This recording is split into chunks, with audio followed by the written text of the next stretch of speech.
ছবি সাবমিট করতে হবে, হ্যাঁ ছবিও দিতে হবে, সেটা important.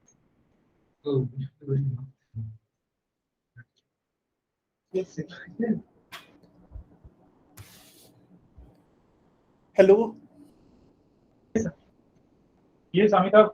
Hello. Can you see my screen? Yes, sir. Yes. Okay. I will make it full screen, and then I will not be able to see you. Okay. So just yeah.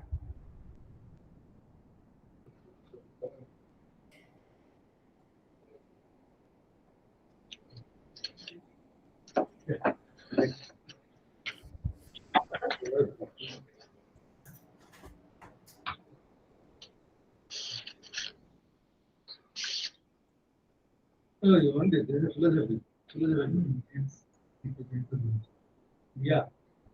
I didn't.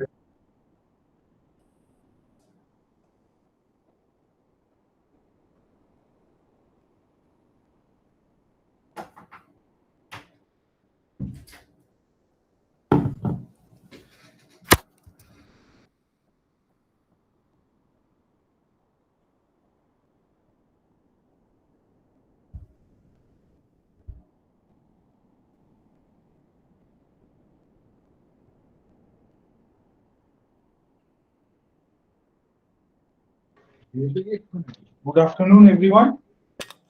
This is the first talk after the lunch break, and the speaker is Amitabh Girmani, and this is an invited talk for 40 minutes, and he shall be speaking on super translations at time like infinity.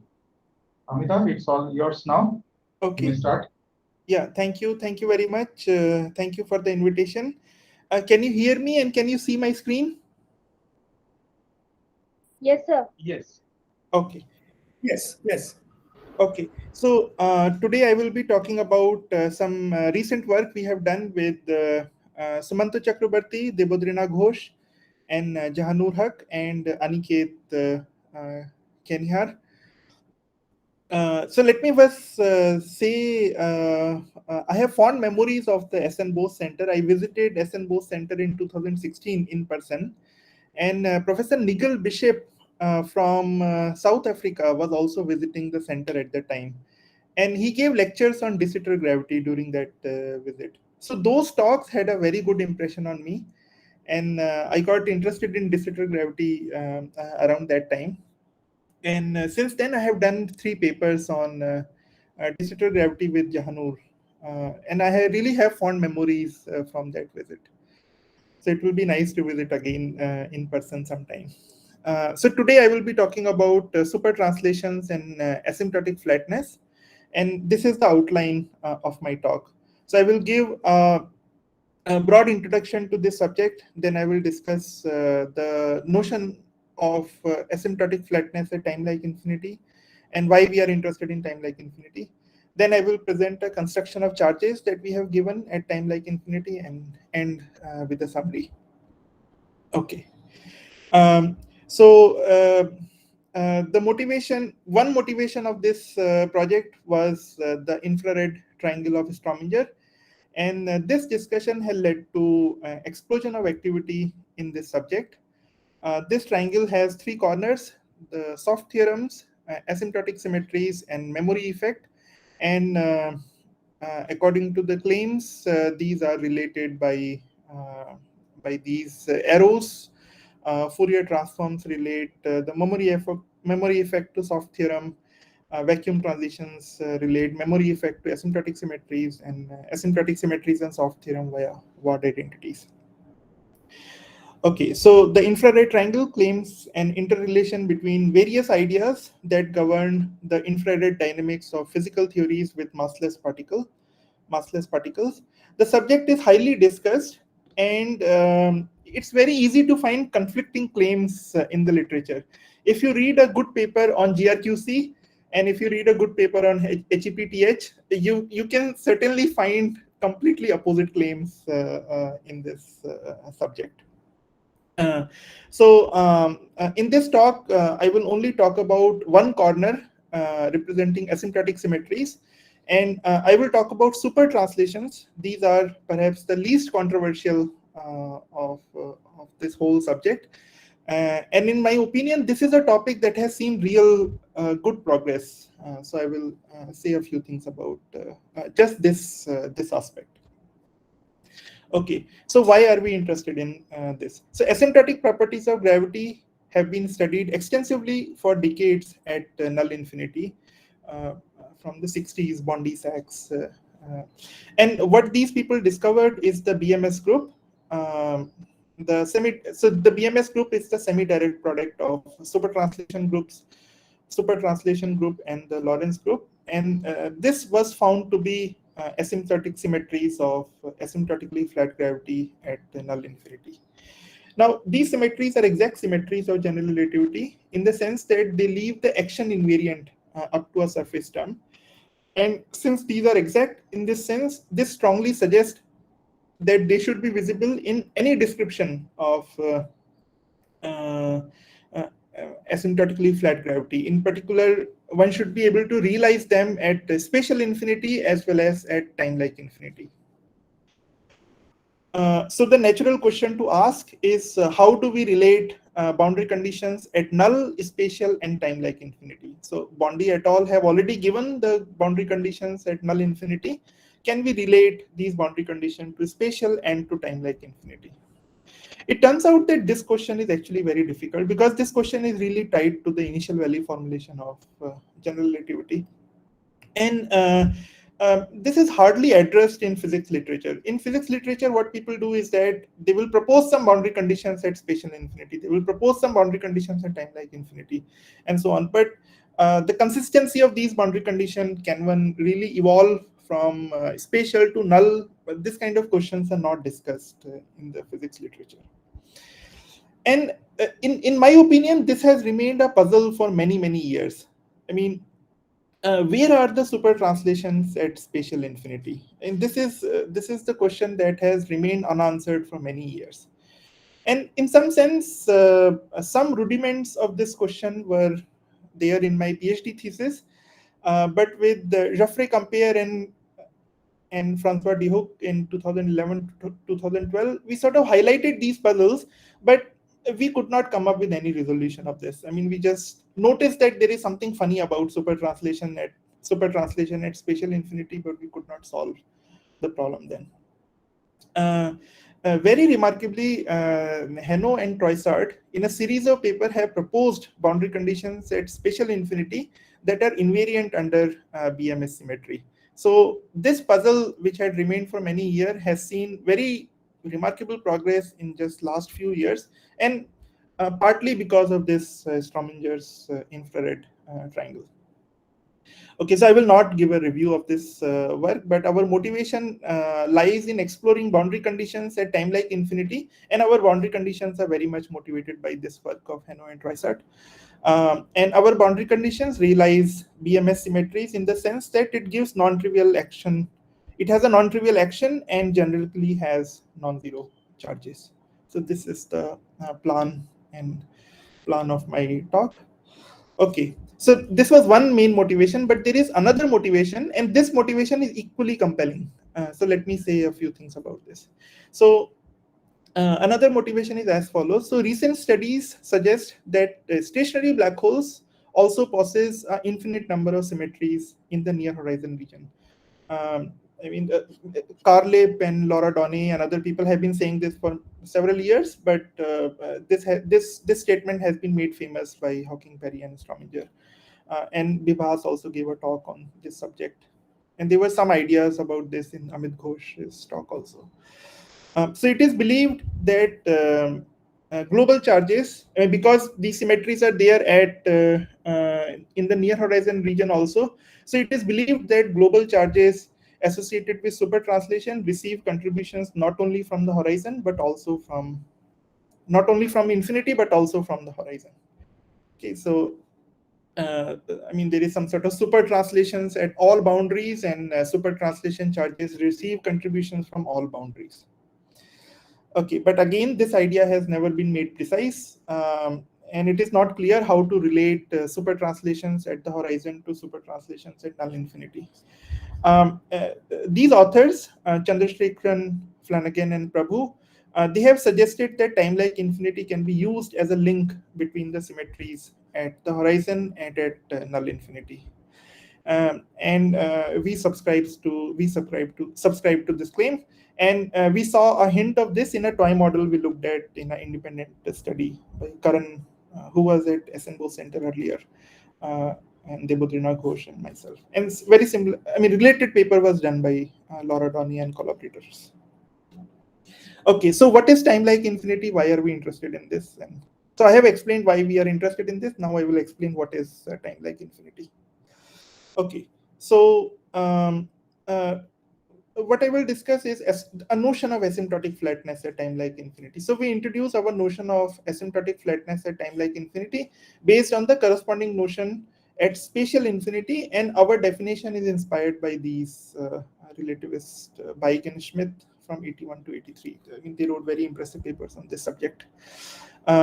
So what we do is that we introduce a set of polar coordinates. So tau, rho, theta, phi. I will show a diagram in the next slide, but just bear with me. The tau coordinate is like the eta mu, x mu, x mu. X mu are the Cartesian coordinate, and r is x1 squared plus x2 squared plus x3 squared, and r over t defines the rho coordinate. Okay, so this is how tau and rho are defined, and theta and phi are the standard coordinates. So now if you write Minkowski metric in these tau rho coordinate, then this is the form it takes. So minus d tau squared plus tau squared, and then there is something in bracket, and this is Euclidean ADS3 metric. So there is d rho part and then sphere part. Okay, so this is based on this slicing. So this is the hyperbolic slicing of Minkowski space, and what we are interested in is in these red lines. These are tau equal to constant lines. So this is like a tau equal to constant hypersurface. And what we will do is that we take tau going to infinity. So in the Penrose diagram, we zoom in at this I plus region. So we introduce these coordinates and zoom in at this I plus region. So this is the place where we are interested in studying the notion of asymptotic flatness. Okay, so now in terms of equation, what do we do? So we consider a general class of spacetimes that admit an expansion at time like infinity of the form where the metric in these rho tau theta phi tau rho theta phi coordinates takes the form eta mu. Eta mu, I mean this flat metric that I showed, and then these L minus are the corrections to this eta mu, and these are corrections in powers of 1 over tau. So 1 over tau square, 1 over tau cubed, and so on. Okay, so these tensors L mu n, they are at any given order n, they are functions of x rho over tau. So they are like essentially, yeah, they are essentially functions of this coordinate rho theta and phi. So these rho theta and phi. Okay, so when you take the dimensionless, when you take the ratio, they become functions of rho theta and phi. Okay, so now actually it turns out that even this form, so okay, you can object that why this form, but it turns out that even this form is too complicated to work with. So we make further simplifications, and our simplifications are again motivated by Schmidt. So what we do is that by certain coordinate transformations, or if you wish certain choice of gauge or whatever, we put the metric into this form. So minus n squared d tau squared plus HAB d phi a d phi b, where the lapse function n is 1 plus sigma over tau, where sigma is a function of rho theta and phi. So phi a are these coordinates rho theta and phi. And HAB is tau squared times Euclidean ADS3 metric, unit Euclidean ADS3 metric. This is H0. And then corrections are 1 over tau squared, and so on. Okay, so the above form is our starting point. One can question why this is a good starting point. We don't have very good answers. There can be better starting points, but this is the situation that we were able to analyze very carefully. And if you ask why we are interested in this as a starting point, the main motivation is that all the equations that I will show you, they can be translated into geometrical framework of Ashtekar et al. There are two geometrical frameworks that Ashtekar has proposed. So one is the Ashtekar. Yes. Sorry, Amitabh, can I just ask you a quick naive question just to understand where you're at right now? So Yeah. we're just talking about the standard Penrose diagram of asymptotic flatness, right? And Yeah. what you're doing is you're looking at the what we normally have as past time like infinity and future time like infinity. But now you're Yeah. looking at just future time like infinity, right? Okay. Yeah. Yeah. Only And this. these, so you said something about that. Can you please go back to the slide you were on? Yeah. Just, yeah. So this HAB, you said it has the form of ADS3, is it? Yes, yeah. So if you introduce this tau rho theta phi coordinates, then in tau rho theta phi coordinate, the metric naturally takes this form: minus d tau squared plus tau square, and then this part is Okay, Euclidean. okay. Yeah. All right. So Thank you so much. Thanks. these are these slices. Yeah, at space like infinity, which you might be more familiar with, these are de Sitter slices, three-dimensional de Sitter slices, like this. Okay. Okay, so yeah, so I was saying that one can object whether why this is a good starting point, and I'm sure there can be better starting points because there are log terms which people have been discussing over the last few years. Okay, fine, but the reason is that this is very manageable. We can do a lot of calculations with this form, and as I was saying, the main motivation is the connection with the geometrical frameworks of Ashtekar et al. So Ashtekar has two formalism. First is called Ashtekar-Hansen, which he introduced in his PhD thesis. And almost all the equations can be converted into Ashtekar-Hansen formalism. And the second is this Ashtekar-Romano formalism. And again, many of the equations that we have can be converted into Ashtekar-Romano formalism. Okay. So now in this one, I mean, in our coordinate dependent formalism, which is inspired by these authors, Beig and Schmidt, I mean, all these equations, the following diffeomorphism preserves the asymptotic form of the metric. So tau goes to tau plus a function, arbitrary function on the hyperboloid, and the hyperboloid coordinates also have to shift by the same. I mean, they shift at lower order, but by the same. Sorry, just one quick question again. When you don't mean quite ADS, you just mean the Poincare. No, I mean Euclid. Yeah, this is Euclidean. ADS3. Okay, fine. No, Euclidean. I think I was just confused. Sorry. Yeah. So omega is an arbitrary function on Euclidean ADS3 hyperboloid, and all the higher order terms in this expansion are determined by this function omega itself. Okay, so now you ask, if I do such a diffeomorphism which preserves this asymptotic form of the metric, how the fields change. So it turns out that the first order field, zeroth order field does not change. H0 just goes to H0. And at the first order, there are two fields, sigma and H1. Sigma does not change, but H1 changes, and H1 changes by double derivative of omega.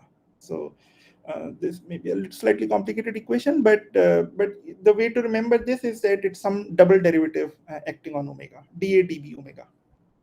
Yeah.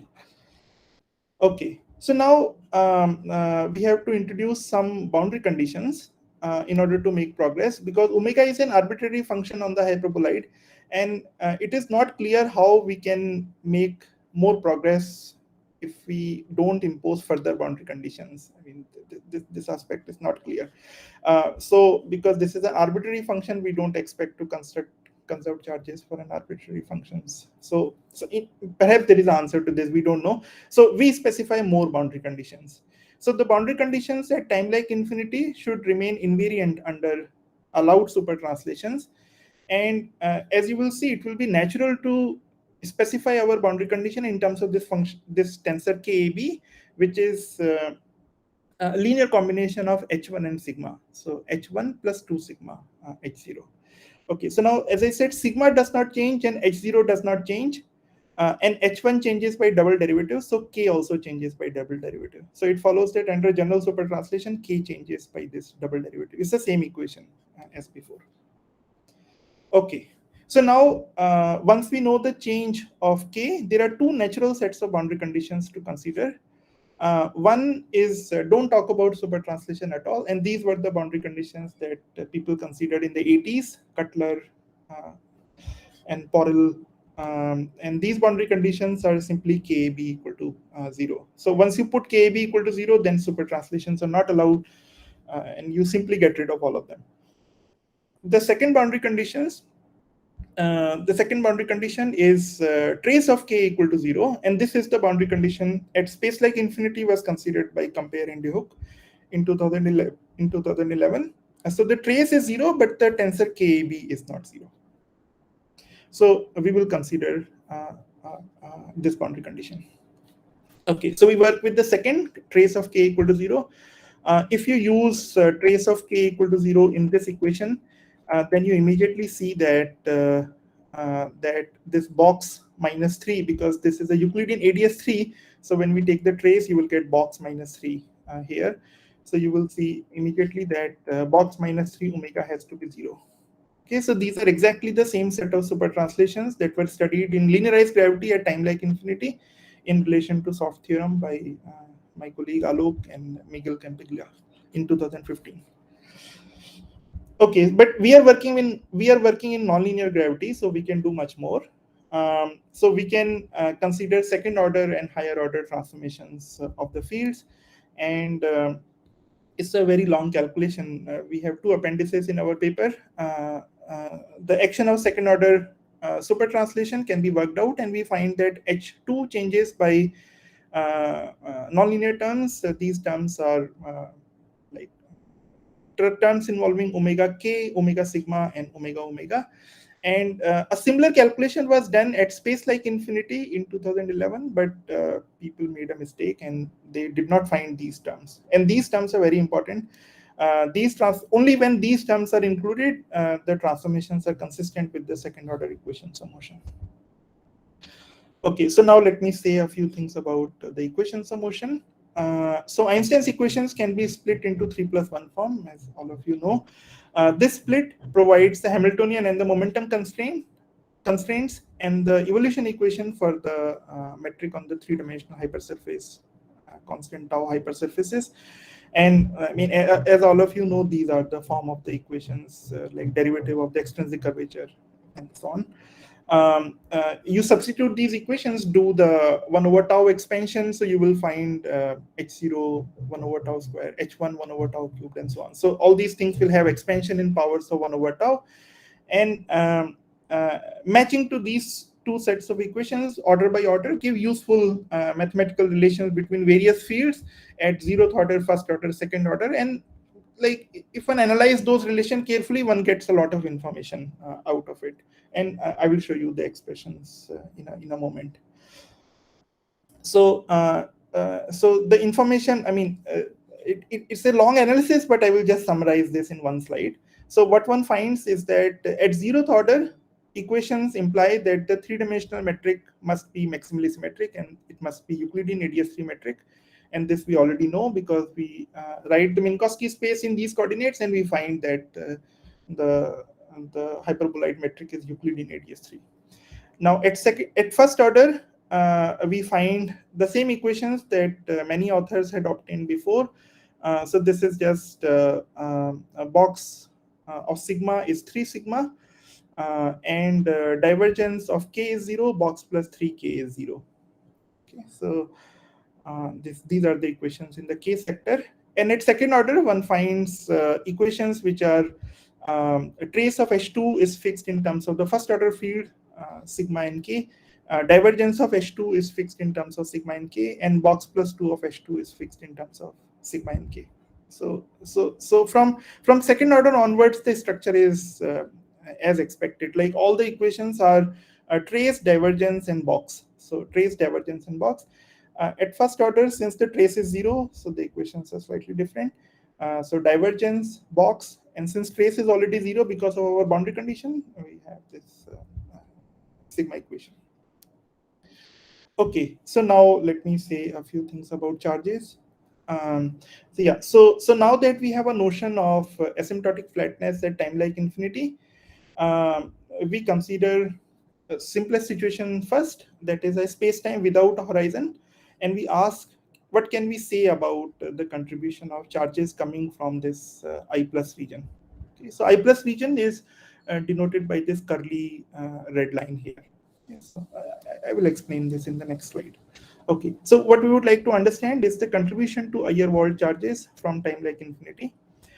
Now, from the Wald's formalism, we know that the global charge variation is invariant under local deformation of the Cauchy surface sigma.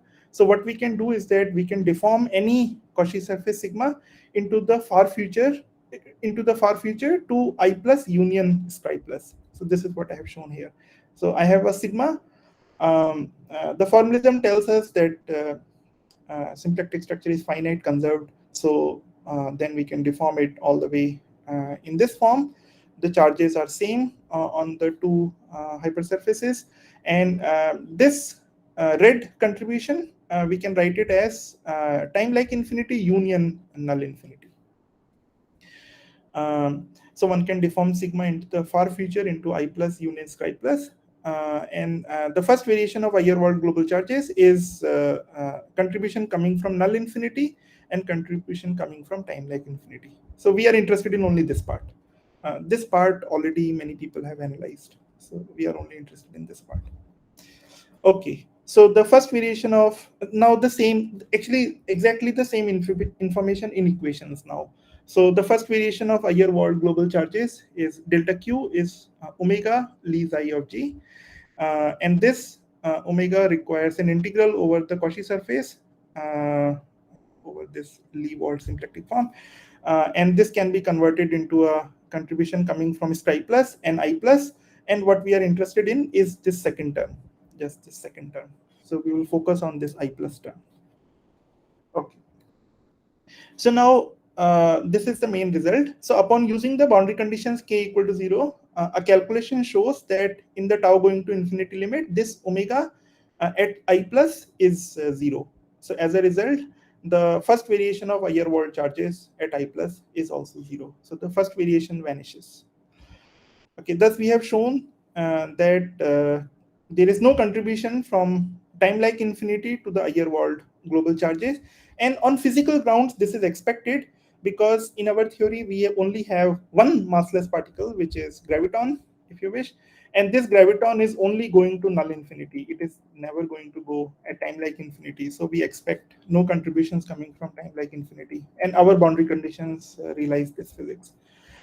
Okay, and I mean, not only this physical argument, but this has been that this should be the case was suggested in an important paper by these three authors, Chandrasekharan, Flanagan, and Prabhu.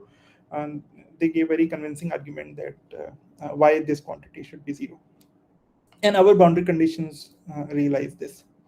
Okay, so since the flux through time like infinity is 0, now we can do something more. And what we can do is that we can define localized charges. So the global charges are 0, but we can talk about the localized charges. So what do I mean by localized charges? So let us consider a spherical cross section in the Euclidean radius 3 hyperboloid.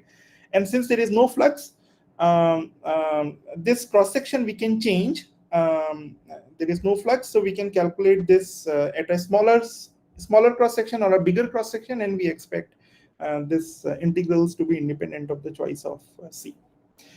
Okay, so now motivated by the work at Spatial Infinity. Just a small confusion. So you're saying that there is no flux at infinity, which is why the global charges vanish, right? Only at time like infinity. There is time flux. like infinity. Yeah, Right. That's. But when you talk about a local surface like C, that's presumably a local surface anywhere in EADS3, right? Yeah. Why should there be no symplectic flux through that? Is that because that's not a local, the vanishing of the symplectic flux, is that a local condition? Yeah, that is actually what I have. Yeah, so when you do this calculation, you find, okay, yeah, maybe this is something I did not write properly. What you find is that this omega actually vanishes in the limit tau going to infinity. And as a result, Okay. capital omega vanishes. So for every sigma, it vanishes. So Yeah, anywhere yeah, it vanishes. Yeah, Okay. yeah. Well, that's the confusion. Thank you. Yeah, actually, this picture explains this physics. So what happens is that there is no symplectic flux through H. So one can calculate this charge integral over any cross section C of the hyperbola. So that's the idea. Yeah. Thank you. Okay. Yeah. Thank you. So since there is no flux, the charges are independent of the choice of the cross section C. So now, motivated by the work at spatial infinity, we propose some expressions for the charges.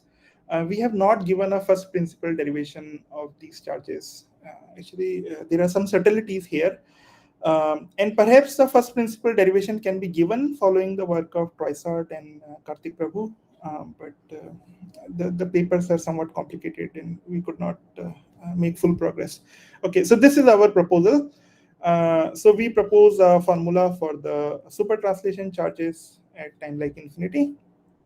And as Professor Parthu was asking, this is the picture that this integral, so one can calculate this integral at any cross section on this hyperboloid and you will find the same answer. Okay, so now one can do more because we are doing nonlinear theory, and so one can actually write down the expressions for the Lorentz charges also. So we consider conserved tensor JAB, which naturally comes out of our second order equation of motion analysis.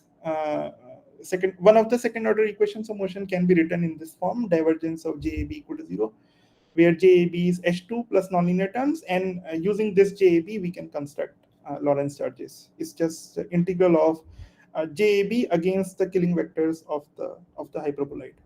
So that's all. And these charges are also conserved in the sense that again in this sense that you can calculate them at any cross section of the hyperboloid.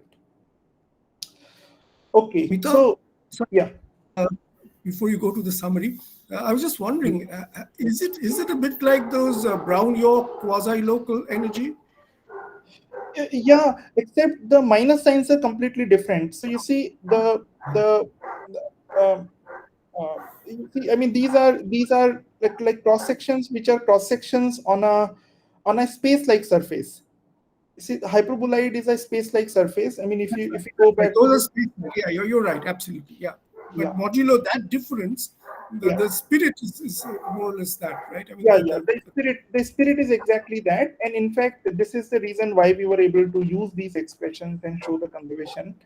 But yeah, conceptually they are very different, but calculation-wise they are the same.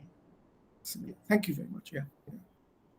Okay, actually, this is all I wanted to say. So here is my summary and some slides, some comments about the future direction. So summary. So we have introduced a notion of asymptotic flatness at time like infinity.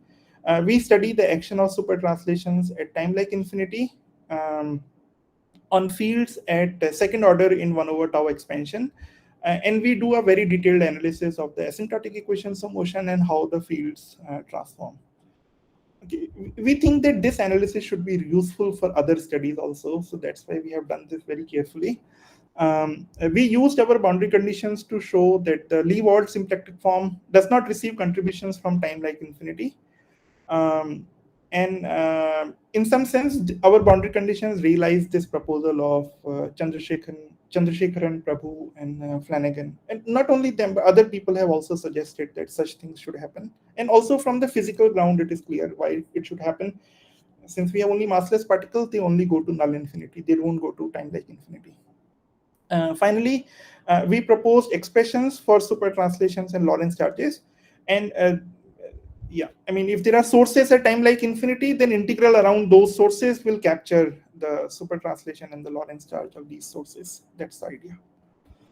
Okay, so now future directions. So following the work of Troisart and Prabhu, we expect that our charge expressions can be matched with appropriate expressions for super translations and Lorentz charges at Scribe++.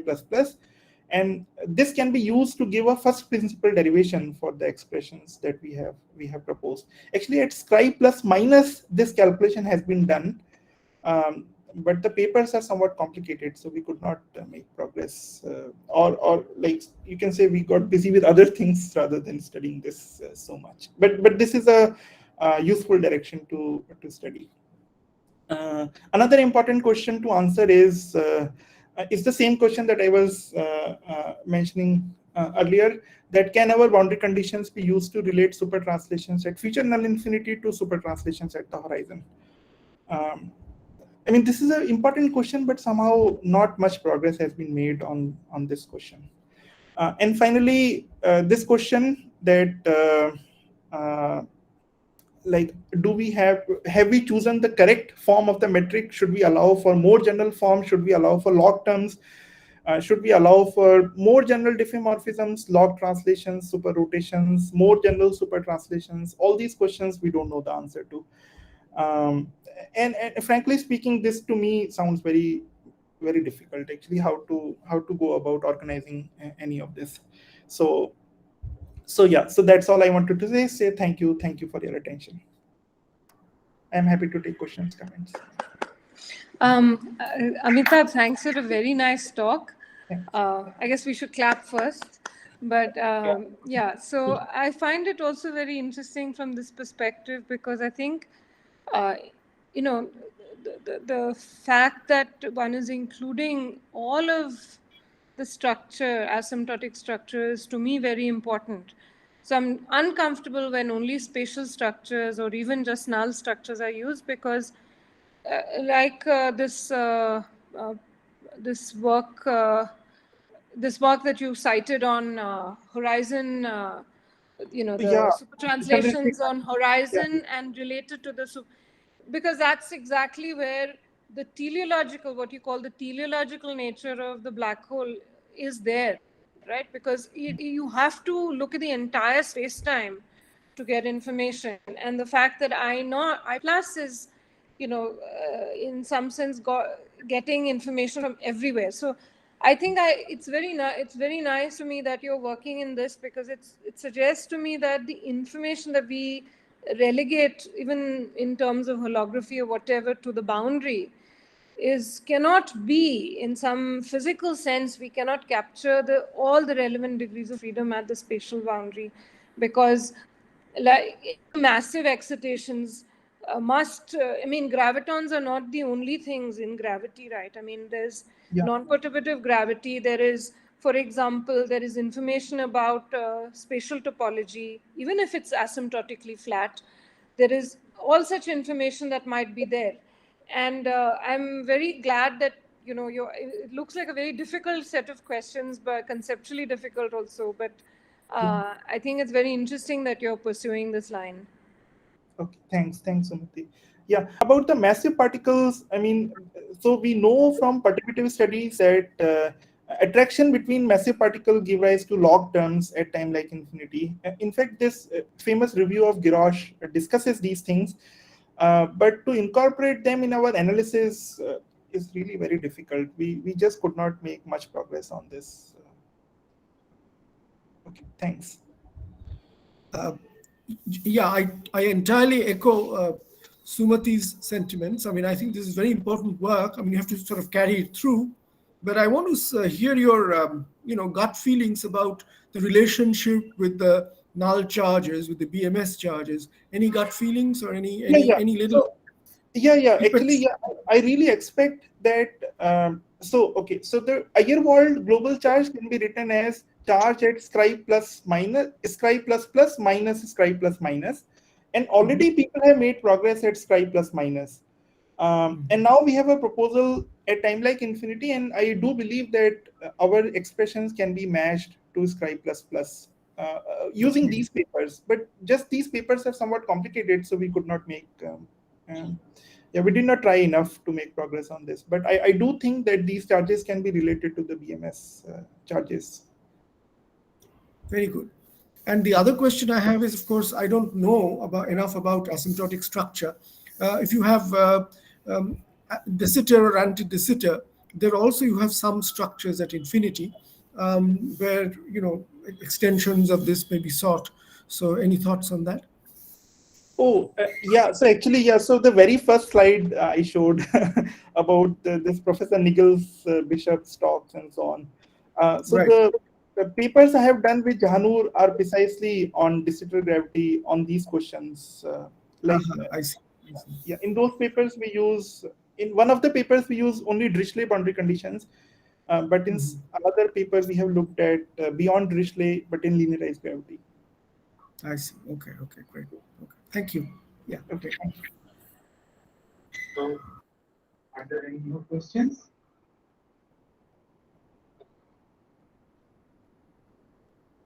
There are no more questions. Then let's thank the speaker once again. Nice talk. Thank you. Next speaker is Saurabh Bhattacharya. This is also an invited talk for 40 minutes, and he shall be speaking on loops in cosmic inflation. So, Saurabh, can you share your slides? Yeah, Sunandanda, can you see this? Yes. Okay, can you hear me? I hope you can hear me. Yes. Okay. Yeah. So, thank you very much. Good afternoon, and I thank the organizers for asking me to present here. It's a real privilege. So today I shall be talking about. So let me go to full screen.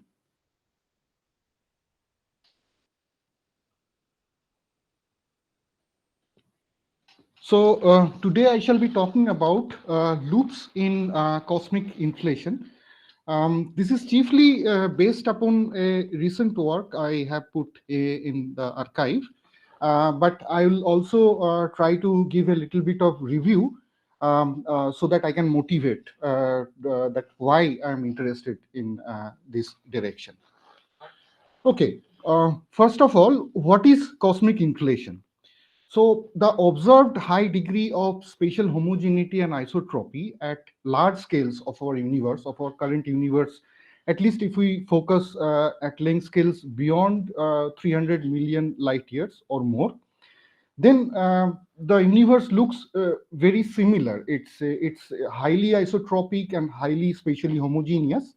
So it indicates that the early universe must have underwent a phase of very rapid and accelerated cosmic expansion. And this thing is called cosmic inflation. Our universe went through nearly exponential accelerated phase of expansion during that time. And such accelerated expansion is not, it cannot happen with ordinary matters. It requires some exotic matter which has positive energy density but negative and isotropic pressure. It's called the dark energy or a cosmological constant or a positive cosmological constant. Inflation also explains a couple of puzzles like the flatness problem of our universe and also the non-observed defects like magnetic monopoles. Now, some open questions related to the inflation. So starting from the early inflationary high density dark energy, so during the inflation, the expansion rate was really very high. And naturally, the dark energy density or the cosmological constant value was really very high at that time. So the question is, how did we reach the lambda's current tiny value, which is observed today? Can quantum effects explain this? The other important questions are, how did the inflation end to begin the radiation dominated or thermalized era? Starting from the radiation dominated or thermalized era onward, we can actually predict classically that the radiation domination ends, matter domination begins, and the matter domination ends, and the recent epoch of dark energy domination again begins. But really, we do not understand yet how precisely the inflationary phase, the near exponential or exponential scale factor, ended to become the power law phase of our universe. How did the inflationary cosmological quantum perturbations, so I mean these perturbations are essentially quantum field theoretic, but they had to become classical at the end of the inflation so that the structure formation could begin, and the structures which we observe today. Is lambda really a vacuum energy, or how did the primordial magnetic field generate? And this is related to the observed high value of the magnetic field in the intergalactic region, and people believe that that must have to do something to do with the early inflationary phase where this such magnetic field could have generated. So here in this talk, of course, I cannot focus on all, and I'll be focusing on the first two questions. That will be my chief concern. That is how the cosmological constant could have been screened at the end of the inflation. So this is called the cosmic coincidence problem, or this is a variant of the cosmological constant problem. So it turns out that only around plus minus 10% mismatch of the current lambda value compared to that of the inflationary one would have changed the evolution history of the universe dramatically. it means that if the lambda value we observed today was slightly higher than what we observed today, our universe would have looked very different. Precisely, the structures would not have formed, because the positive lambda has a repulsive effect and it impedes structure formation. Likewise, if its value was 10%, slightly less than its current observed value, then our universe would have looked very old compared to what we observe today. Most of the structures would have virialized, and things would have looked really very different. A classical, so obviously, I mean, people have tried to solve this problem by using a classical slow roll potential. Of course, that requires a high degree of fine tuning. But the thing is that even if we accept such kind of fine tuning, the problem is that there can be large quantum effects during inflation, and which should also be taken into account. That's what I'm going to explain. So the de Sitter spacetime. So during the inflation, the metric of the universe could be taken as the de Sitter spacetime, and there are other variants of de Sitter. Other variants of inflationary metric as well. But the de Sitter remains the most well-motivated one, and it is simple, and it is a constant curvature spacetime, and it is also a maximally symmetric. So we can really do many calculations in this background. So here is the metric of the de Sitter spacetime written in the FRW coordinate, Friedman-Robertson-Walker coordinate system. A of t is the scale factor given by e to the power ht. H is given by square root of lambda by 3. Lambda is the positive cosmological constant. And H inverse is the Hubble rate also, which is constant, de Sitter Hubble rate. And we can also write this metric in a conformally flat form, where eta is the conformal time given by minus exponential ht over h. So this is the limit of the coordinates we'll be using. And for t and eta, although, since we are doing cosmology, we'll not be really using infinity. Our final time will be some t. Now, so yeah, H is a dot equal by A is the Hubble rate, and H inverse is the Hubble or the cosmological horizon size. So this is the metric we'll be taking. Now, let us talk about massless quantum fields in de Sitter spacetime. So dynamical backgrounds such as ds, if we consider, there are particle creations. So it is well known that if we start with some kind of initial vacuum state, it will evolve into a non-trivial out state, and the out state and in state will be related to each other by the means of some squid state expansion determined by the Bogoliubov coefficients. So except if the matter field is conformally invariant field theories, such as photons in 3+1 dimensions, and if they're prepared initially in the conformal vacuum, there would be particle creation for all kinds of fields. Now, if we take some massless field, non-conformal massless fields, such as a massless and minimal scalar field or a graviton, and we write down the dispersion relation for such field in the de Sitter spacetime, and we use some naive estimate using the time energy uncertainty relation, it turns out a created such particle in such field theory in the de Sitter spacetime may practically has infinite lifetime. And it indicates enhanced quantum effects. Hence, it indicates enhanced quantum effects as ht much goes to 1, that is at late times. Any process containing propagators then of such fields as internal lines, they will enhance, this effect will be enhanced, this quantum effect will be enhanced at late times, and we may expect that at sufficiently late cosmological times, we'll have large quantum effects created by these long wavelength super Hubble or IR modes, because at sufficiently late time, the modes will be stretched due to enormous cosmic expansion, and they are very long wavelength. So this effect is called the secular effect, this large quantum effect. Let us see how it, what is precisely meant by this. Let us take massless minimal quantum scalar field in de Sitter spacetime. So it's box phi equal to 0 in the de Sitter background, And the mode functions are easily solved, and they are given by this. K are the momentums, spatial momenta owing to the translational invariance along x, y, and z. There is no temporal translation invariance in this space-time. So at least the coordinatization we are using. And that's why we are having explicit time dependence, conformal time dependence, eta here. Now, let us go to the initial time. Eta goes to minus 1 over h. So the modes at that time were subhubble, that is k by h is much greater than unity. And that means that at initial time, the modes really looked like that of the flat spacetime or the Minkowski spacetime. These modes are delta function normalizable at this initial time, and accordingly we can quantize the field at this initial time hypersurface. And the vacuum corresponding to these modes are called the Bunch-Davies vacuum.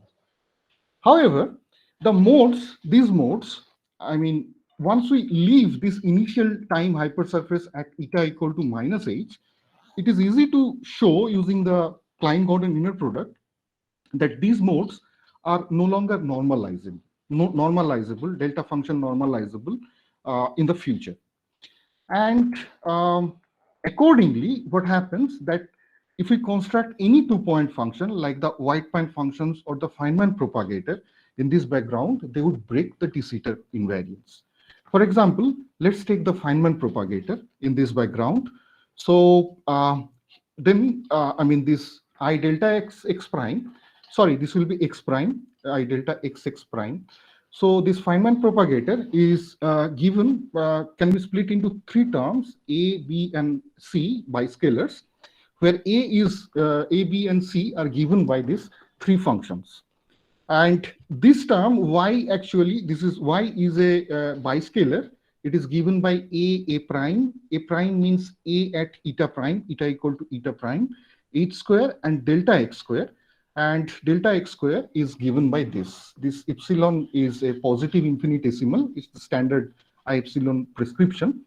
And this yxx prime is basically the de Sitter invariant interval. And since it contains h square, you see that if we substitute this thing explicitly here, this cancels with this h square, h2 minus epsilon here. And thus, this part, this axx prime part really corresponds, really a generalization of the flat spacetime. It corresponds to the Minkowski spacetime. But this bxx prime and cxx prime parts are qualitatively new. Now, let us see a simple example of the secular effect. So we have this expression of delta xx prime. Let us calculate I delta xx prime in the coincidence limit. So it turns out to be this. So you see, there is a divergence 1 over epsilon here, but also there is a logarithm part, and that logarithm actually this does not obey the de Sitter invariance, this logarithm, because anything which is that obeys de Sitter invariance must be a function of this biscalar yxx prime, right? So now let us imagine simply a quartic self interaction minus lambda 5 to the power 4 by factorial 4 plus this mass renormalization counter term, and let us calculate the one loop bubble self energy. So I'm using here coordinate space because I cannot go to the 4 momentum space.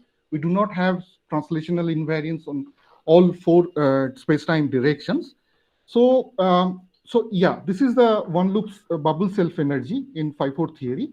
And if we substitute I delta xx in this expression, you see that we can choose a mass renormalization counter term delta m lambda square, such that this 1 over epsilon divergence is cancelled actually.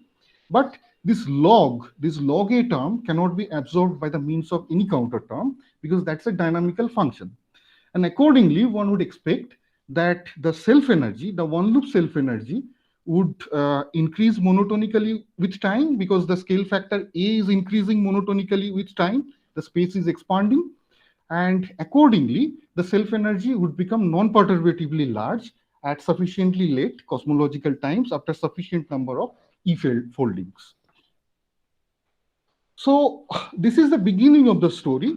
And actually motivated by this argument, Onamly and Woodard actually calculated the two-loop correction to the energy momentum tensor due to this 5-4 self-interaction in the inflationary de Sitter space-time. Two-loop is the leading order quantum correction here, and they found this result. This rho expectation is the, expectation value of the energy density, and P expectation is the expectation value of the isotropic pressure. So you can see that at sufficiently late times, these inverse powers, negative powers of the scale factor, they drop out. So, both rho and P grows as log square A at sufficiently late cosmological times. And accordingly, after sufficient number of E foldings, we may expect that they will become non-perturbatively large and they would create large back reactions. So in de Sitter space-time, in order to retain de Sitter symmetry, we need some energy momentum tensor where rho is a constant and P is minus of that constant. But if we have back reacting energy momentum tensor, which are explicitly time dependent, we expect that that would break the de Sitter invariance. And since they are growing large with time, we may expect that perhaps this indicates by this method, we can actually end the inflation and such that the radiation domination and then the matter domination can begin. Similar loop effects actually have been, since then, there has been a lot of attention given to this phenomenon, to this secular effect. And similar loop effects accordingly computed for example, Yukawa coupling, quantum electrodynamics with scalars and gravitons up to 1 and 2 loop. These are quantum field theory in curved space calculations, and these calculations can be done exactly. And all of them actually indicates this secularly growing late time effects.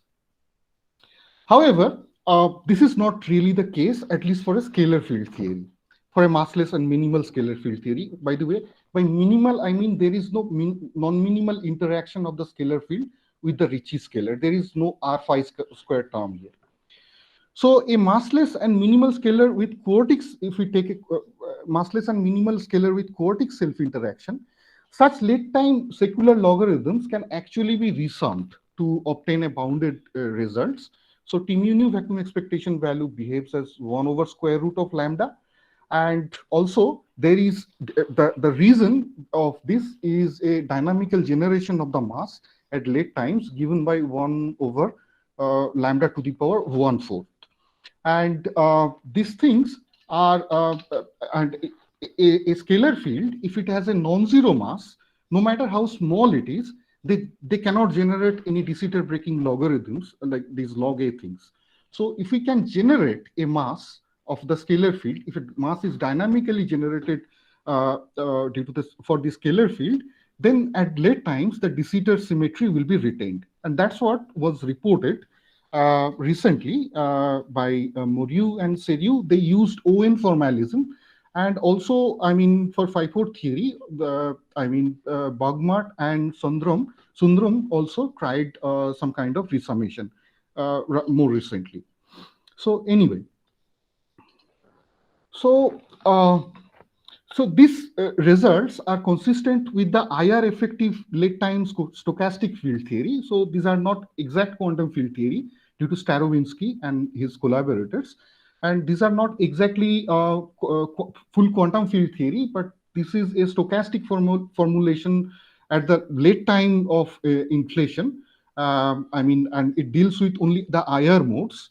So, but nevertheless, these calculations are actually exact quantum field theory in curved space calculations, and they confirmed that no, really we can resum, as long as this massless minimal scalar is concerned, we can resum these effects. And since T mu nu is constant, then it doesn't break de Sitter invariance. So the dynamically generated mass, So similar effects can be present for Andrew-Dewitt detector response functions in de Sitter spacetime, and also near a killing horizon like a Rindler horizon or a non-extremal black hole event horizon. The dynamically generated mass, in particular, they give interesting predictions in cosmic microwave background and in the context of primordial gravitational waves, and also in the context of non-Gaussianity. So solving gravitons or gauge field couplings in de Sitter, however, remains as an open issue. So please note that here we are not referring, I'm not referring to solving perturbative quantum gravity in de Sitter. We are merely talking about here the summation, the resummation of the infrared effects of these gravitons at sufficiently late cosmological times. But these are, highly challenging because of the DS invariant gauge fixing, and due to the fact that there are derivative interactions whenever we are talking about gravitons. So why we are taking DS invariant gauges? Because, so see, for example, in flat space-time, the inertial coordinates or the Minkowski coordinates are some kind of preferred coordinate systems. So we talk about low-range invariant gauges.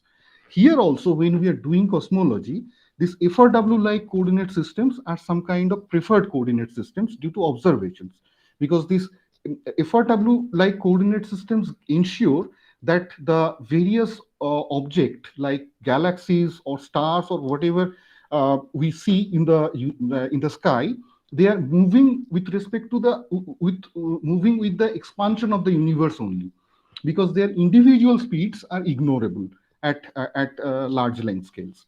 And that's why these FRW-like coordinate systems are physically well motivated. They are kind of preferred one, and we need to choose some gauge choice, make some gauge choices, which keeps accordingly the de Sitter maintains the de Sitter invariance. And similar thing also is applicable for photons. So, however, the quartic potential is a positive definite quantity. It's lambda phi 4, lambda is greater than 0, and it is positive non-perturbative vacuum expectation value. And actually, it means that it increases the inflationary lambda value. For non-positive potentials, we may find a decrease. So, I mean, even though these effects cannot break this de Sitter symmetry, cannot create large de Sitter breaking back reactions, but we may still expect that can we screen the value of lambda, even though these back reactions create de Sitter symmetry obeying back reactions, but can we create a negative lambda by this kind of interactions, so that the inflationary lambda's value is reduced at the end of the inflation. So this is what I want to discuss. So so knowing this precise shift is actually very important.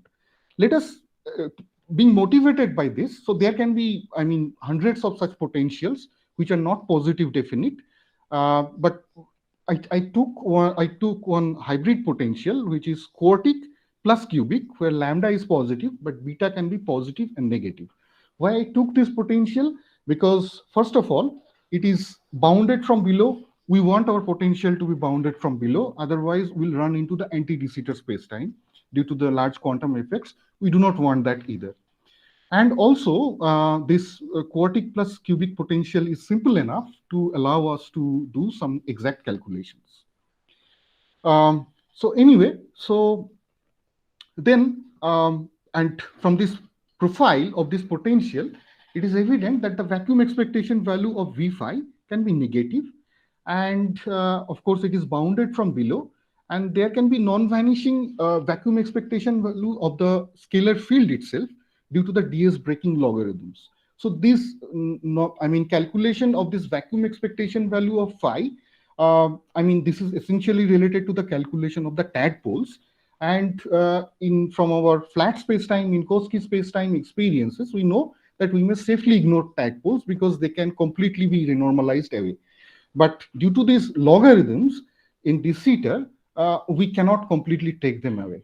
And accordingly, this vacuum expectation value of phi, the renormalized vacuum expectation value of phi, will give us non-zero values. And accordingly, such potentials will create twofold back reactions. First of all, the vacuum expectation value of the potential itself, and also via the vacuum expectation value of the scalar field phi, and which will act, both of which will act as effective cosmological constant at late times. So we want to know what is the precise non-perturbative back reaction due to them, and what is the dynamical mass generation in this theory, and effect on cosmological correlation functions. They can have interesting predictions. So we assume that the system at the initial time is located in the flat plateau here around phi equal to 0. And from here, we may ensure that the perturbation theory is well defined, at least initially. And so in this talk, and we may start our calculations, perturbative calculations there, and see how the system evolves at sufficiently late cosmological times. So in this talk, I'll be focusing only on vacuum expectation value of phi. So the full energy momentum tensor is given by this. I mean, Z is the field strength renormalization, which will not be required here, at least up to the order of the perturbation theory we are interested in. Delta M square is the mass renormalization. Delta lambda is the quartic vertex counter term. Delta beta is the cubic vertex counter term. Delta lambda will not be required for our purpose. Alpha is the tadpole counter term. Delta lambda is the cosmological constant counter term. And here we also need another counter term, delta zeta, which is the conformal counter term to renormalize some result. Now, a dynamical background like de Sitter, we know that the in vacuum is not a stable one. It will always evolve into a non-trivial out vacuum. So computation of the expectation values using the standard in-out S matrix elements in quantum field theory is not meaningful there, because the vacuum is not stable, right? So indeed, in that case, one needs the in or the closed time path formalism or the Schwinger-Keldysh formalism. So it is given by this. So I mean, what does it do? We have both time ordering and anti-time ordering here. And what we do here, starting from the initial hypersurface where we have fixed our initial condition, we move forward in time. We have two kinds of field here. Phi plus actually evolves the system forward in time. And then we reach some final hypersurface, TF. And there we impose some kind of completeness relation for the out states and sum over the out states, and then come back, evolve the system backward in time using this field species phi minus, and come to somewhere between Ti and Tf, which is we call T. So I mean, in the state language, it will be, I mean, we know that any vacuum expectation value in standard in-out formalism will be vacuum expectation value of the operator, time ordering of this vacuum expectation value of the operator times e to the power is interactions. So here we'll have, in addition to the time ordering of e to the power is interaction, also multiplied anti-time ordering of e to the power is interactions. And time ordering and anti-time ordering will be governed by two different kinds of fields. And on the final hypersurface, this phi plus and phi minus species are the same. So this delta function constraint ensures that. Accordingly, we will not be working only with the Feynman propagator in this case. We require 4 two-point functions. So there are positive frequency Weidmann functions, there are negative frequency Weidmann functions, and also the Feynman propagator, and also the anti-Feynman propagator. Feynman propagator is related to the time ordering, the anti-Feynman propagator is related to the anti-time ordering. So let us calculate first the vacuum expectation value of the T mu nu at the two-loop order due to the cubic self-interaction. And let us consider this cubic self-interaction itself, beta by factorial 3 phi cube minus g mu nu, and let us calculate what happens to its leading order quantum correction due to itself. The leading order quantum correction happens at two-loop order, and these are the two diagrams related to this process. First one relates these tadpoles. Alpha is the one-loop tadpole counter term, and delta m beta square is the one-loop mass renormalization counter term due to the cubic self-interactions. And they can be easily calculated. And these are the two integrals corresponding to them. here we may note here, see, there are propagators in the coincidence limit, these two. And no matter what kind of propagator we are dealing with, delta plus minus, minus plus, plus plus, minus minus, their coincidence limit are the same. And that's why I have not bothered about writing plus plus or plus minus here.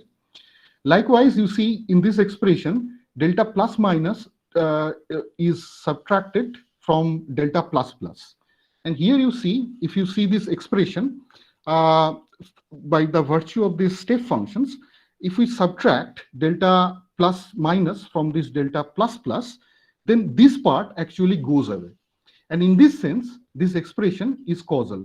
We are retaining only term, which is theta t minus t prime. This is very essential here.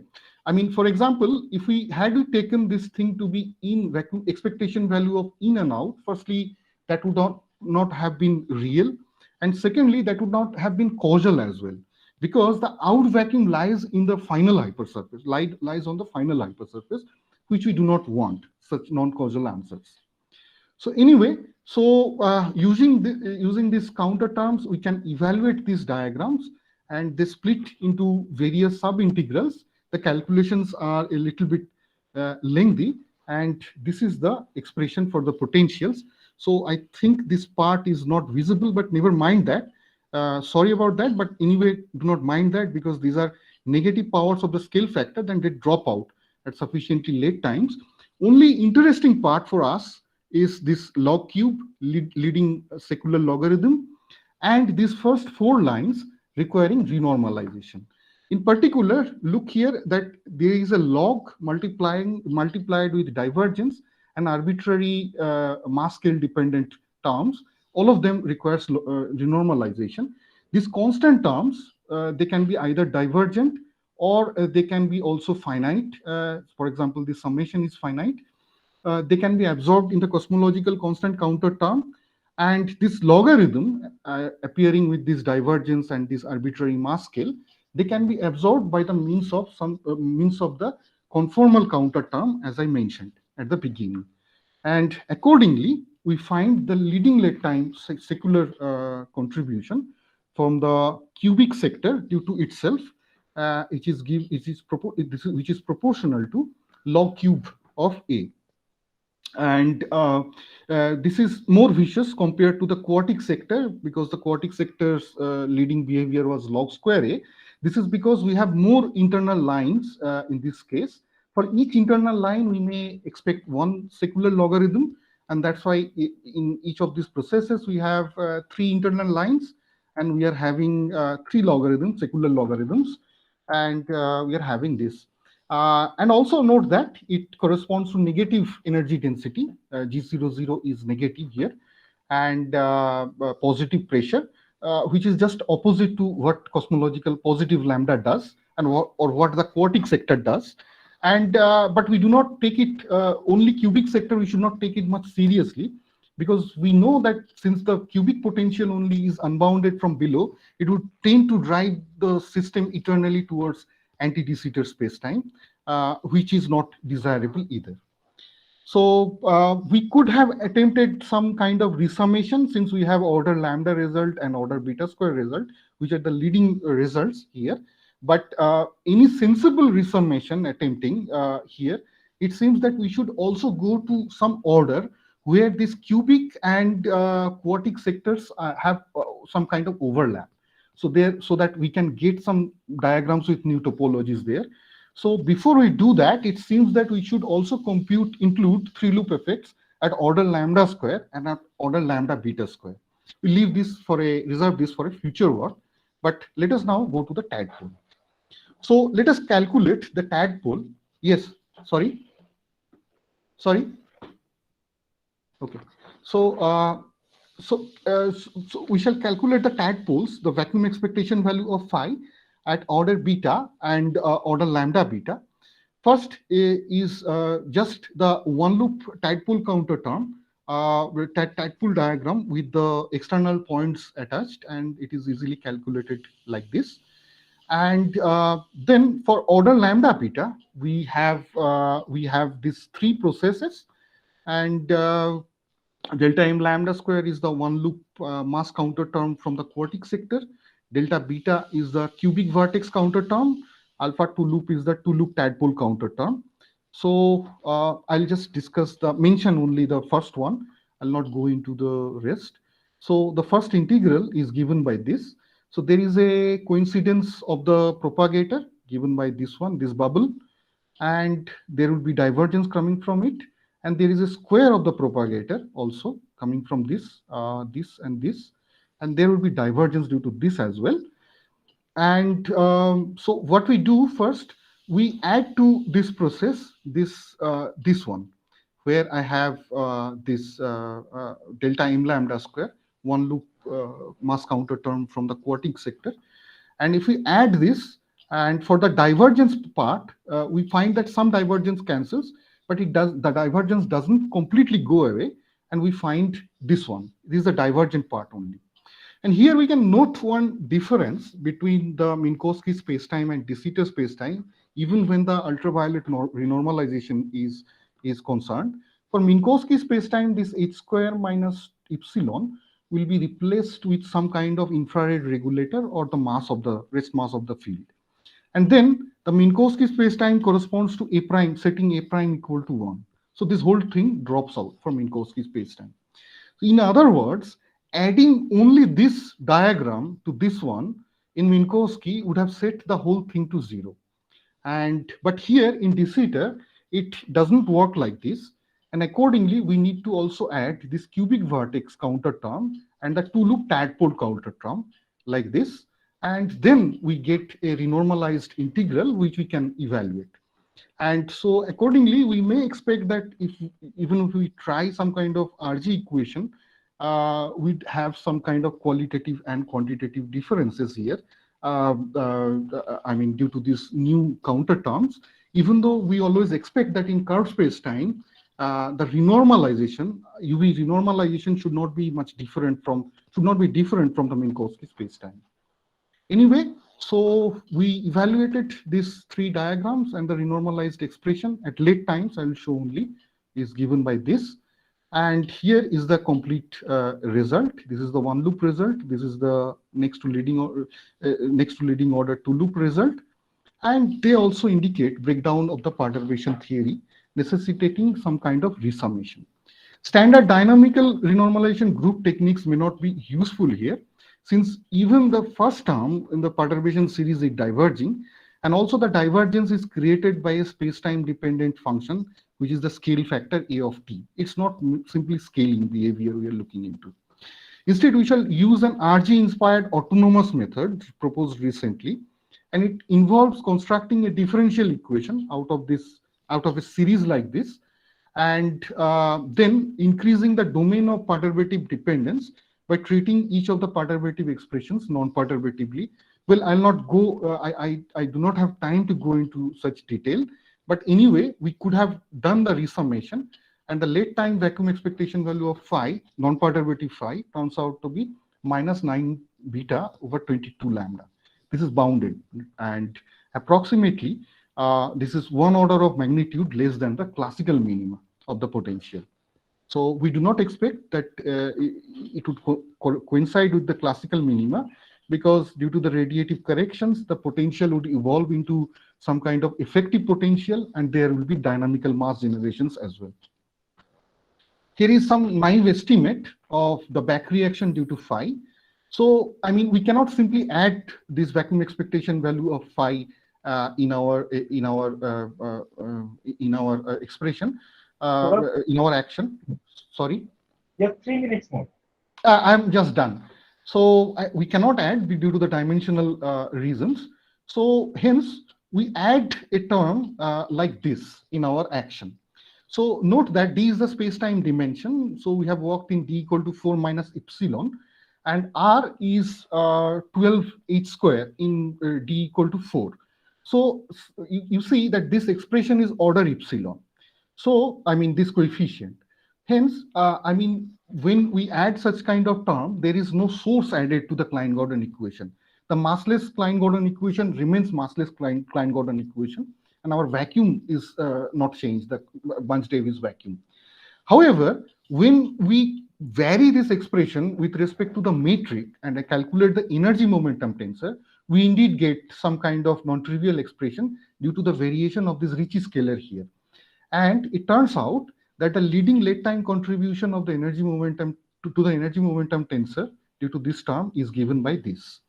And we can estimate this. So this is the Hubble rate, where R is the primordial tensor to scalar perturbation ratio.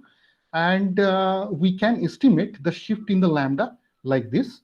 LC is the cosmological event horizon radius, and L gamma is the length scale associated with this constant of length dimension -1, and beta bar is beta by h is dimensionless. And actually, we can, if we take L gamma to be as large as L Planck, and then and beta bar by lambda, this ratio to be up to order 10 to the power 2, we see up to 10% screening of the cosmological constant, inflationary cosmological constant seems possible. And these values are also consistent with the initial perturbation theory. They do not destroy perturbation theory initially, that can be checked. However, such kind of values needs to be further checked using and we should put some constraints on this ratio beta bar by lambda independently using the cosmological correlation functions. Here is the summary and outlook. So we have estimated this non-perturbative phi and its back reaction. So computations of non-perturbative V of phi and also the characteristics of beta bar by lambda from cosmological correlation functions. The dynamical mass generations will be important. So some works are ongoing with one of my PhD students, Nitin Joshi. And of course, whoever is working in this direction, dealing with the inflationary late time gravitons, the infrared gravitons remains as a real open issue. Okay, so thank you very much for your kind attention. Now, thank you, Peter, for a very nice talk. So it's time for questions. First in the audience and in the online mode. Hey Saurabh, thank you for the nice talk. Yeah, can I ask some general question? Actually, I don't know the details of this subject. Yeah, sure. So there was this old paper by Marolf and Morrison where they talked about graviton calculations. Perturbative graviton, and they said that by doing a gauge fixing, one can get rid of the infrared divergence. By doing a different kind of gauge fixing, one can get rid of infrared divergences. So can you make a comment on that? So this is not completely correct. So there has been some claim that if we choose the gauge properly, then perhaps we may get rid of this infrared divergence pertaining the gravitons. But as I said, that there is a reason to think that these arguments are perhaps not correct, because we need some gauge choices which are actually invariant under de Sitter symmetry transformations. And finding such gauge choices are not, people have not been able to find out such gauge choices. And accordingly, until and unless we can find out some kind of gauge choice, that kind of gauge choices, this is not completely understood, because there are plenty of other authors also who have opposed to Marolf and Morrison, and they have given other examples that you can choose other viable gauge choices for which you can indeed get secular effects. For example, you can see the recent paper by Richard Woodard and his collaborators, a recent one. So they have calculated the massless minimal scalar and graviton interactions. So you can also see the paper by Marcus Frobe, and Woodard also. They have calculated the one loop correction due to gravitons on the metric, on the Schwarzschild metric in the inflationary spacetime. That means, suppose you have a point particle, its metric would be Schwarzschild, and what would be the graviton corrections, one loop graviton corrections to it, and they also show secular divergences. So I'm not saying that this is correct or this is wrong. What I'm saying that this remains as an open issue. And I mean, motivation is this. I'll take just 1 minute. The motivation is this: gravitons actually, if we can, if they can actually, if we can really sum up their back reactions at the late cosmological times, they can actually create very large back reactions. We may expect, and they can actually screen the inflationary lambda. And we have an explanation then that why the current lambda is so big. Yeah, so sorry, Amitav. No, one other, I mean, maybe I missed, you said it. So you talked about this resummation. Yes. So are there examples in which this resummation is done, or compelling reasons that is the correct resummation? So, sorry, last word I missed it. Could you please say that again? The connection trouble. Yeah, no, I was asking, are there examples in which this resummation has been done?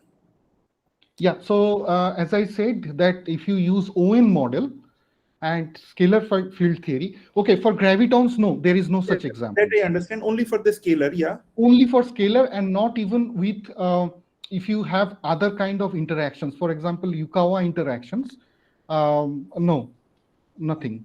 There is no such examples. For ON model scalars, I mean, it is the most satisfactory so far.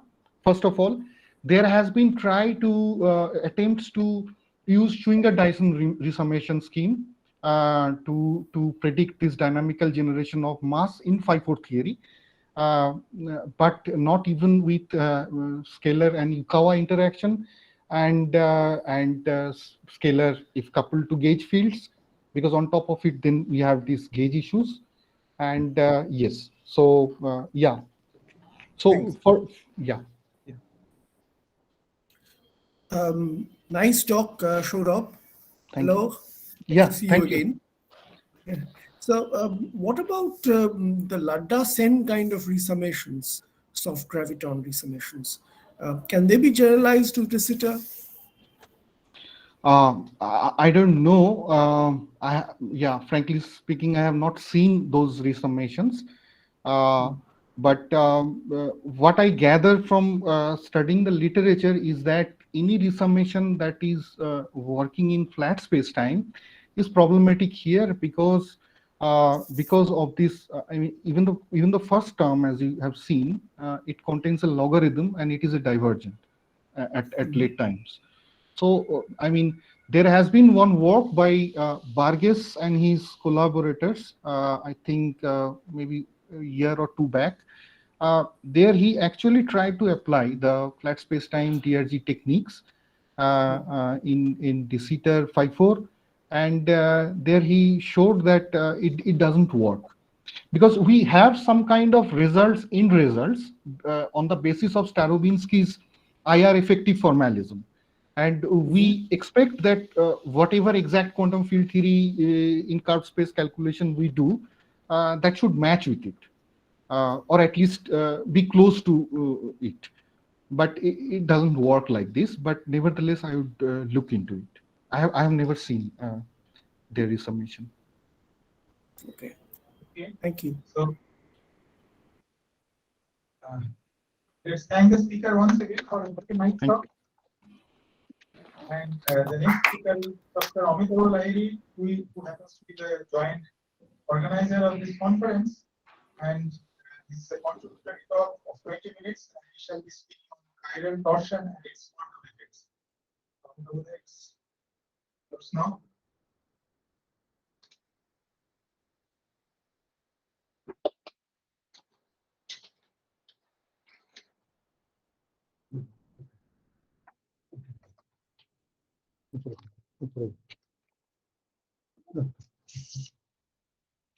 Okay.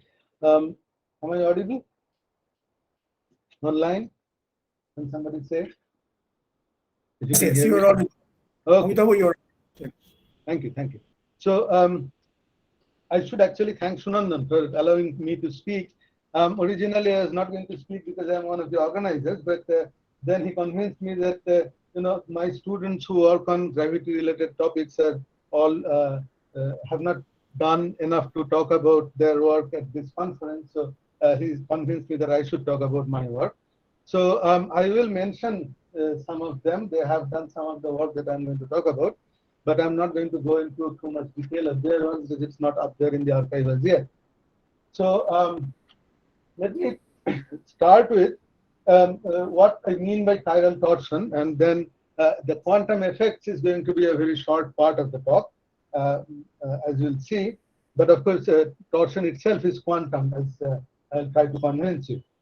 So basically, I have to work with fermions and curved space-time, and okay. So this in curved space-time, I have this Dirac matrices defined on an internal flat space. So these are constant gamma matrices which satisfy the anti-commutation relation with the flat metric, and these are related to the flat space-time is related to the real space-time by the tetrad fields, which satisfy which are basically the square root of the metric, as you can see in these equations. So I define the tetrads and the co-tetrad or the inverse tetrad by their relation. And you can also define the space-time gamma matrices. So this is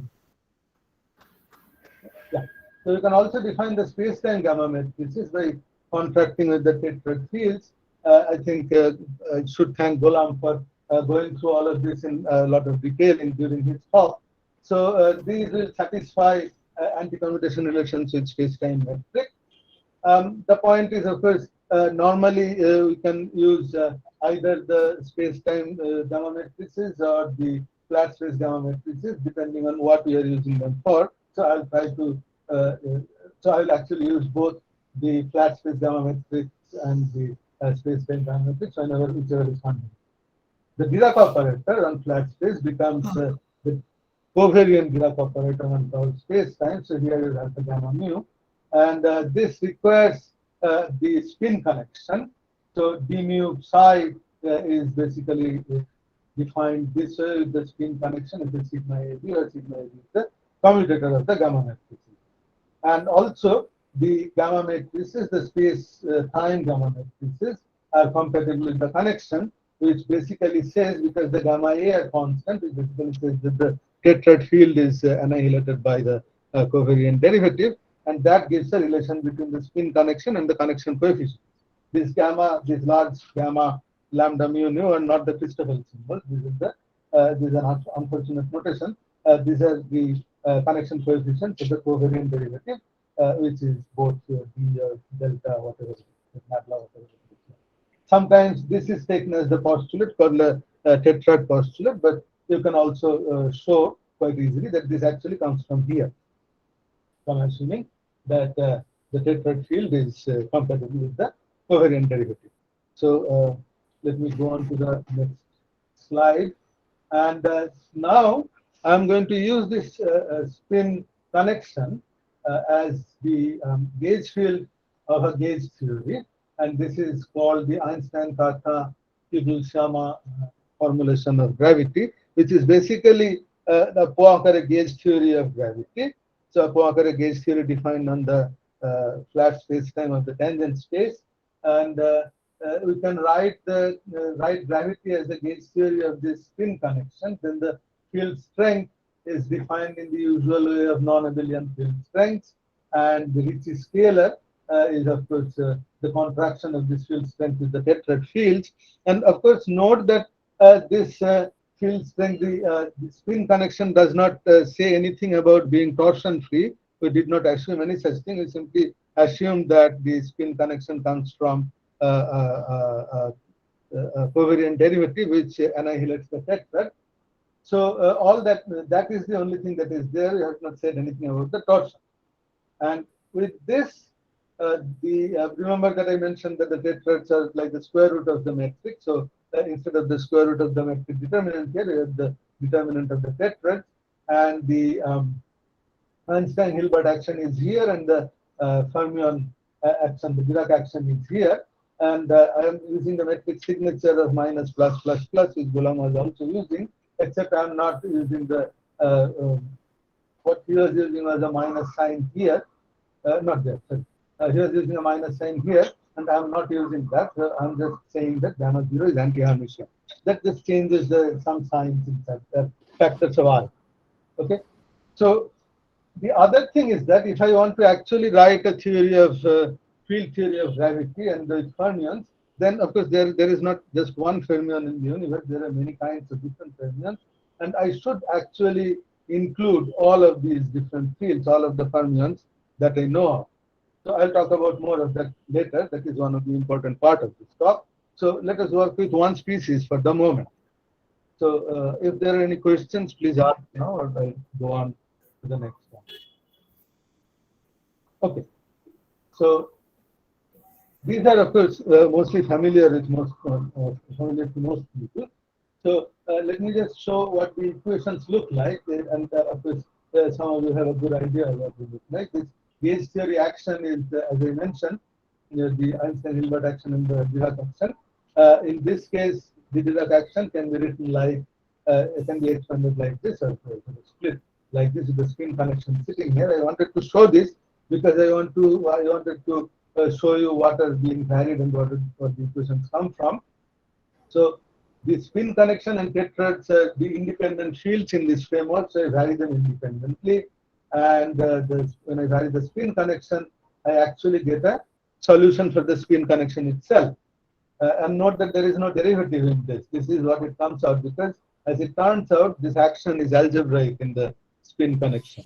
Okay, so this result comes out here, and this omega is the part that corresponds to torsion-free Levi-Civita connection. In particular, that means that for this, when I say corresponds to, that means that the Christoffel symbols, these are the actual Christoffel symbols that you calculate in terms of the metric in the usual formulation. The Christoffel symbols are related to the omega in this form, in this manner. And the remaining part here, that is actually torsion. Okay, that is a solution for the torsion in this case. Okay, so normally what you would say is that your connection, covariant derivative, your connection has the usual Christoffel part and the contortion. And in this case, the contortion is only this part. And I'll tell you, okay, maybe I can tell you now that this turns out to be completely antisymmetric.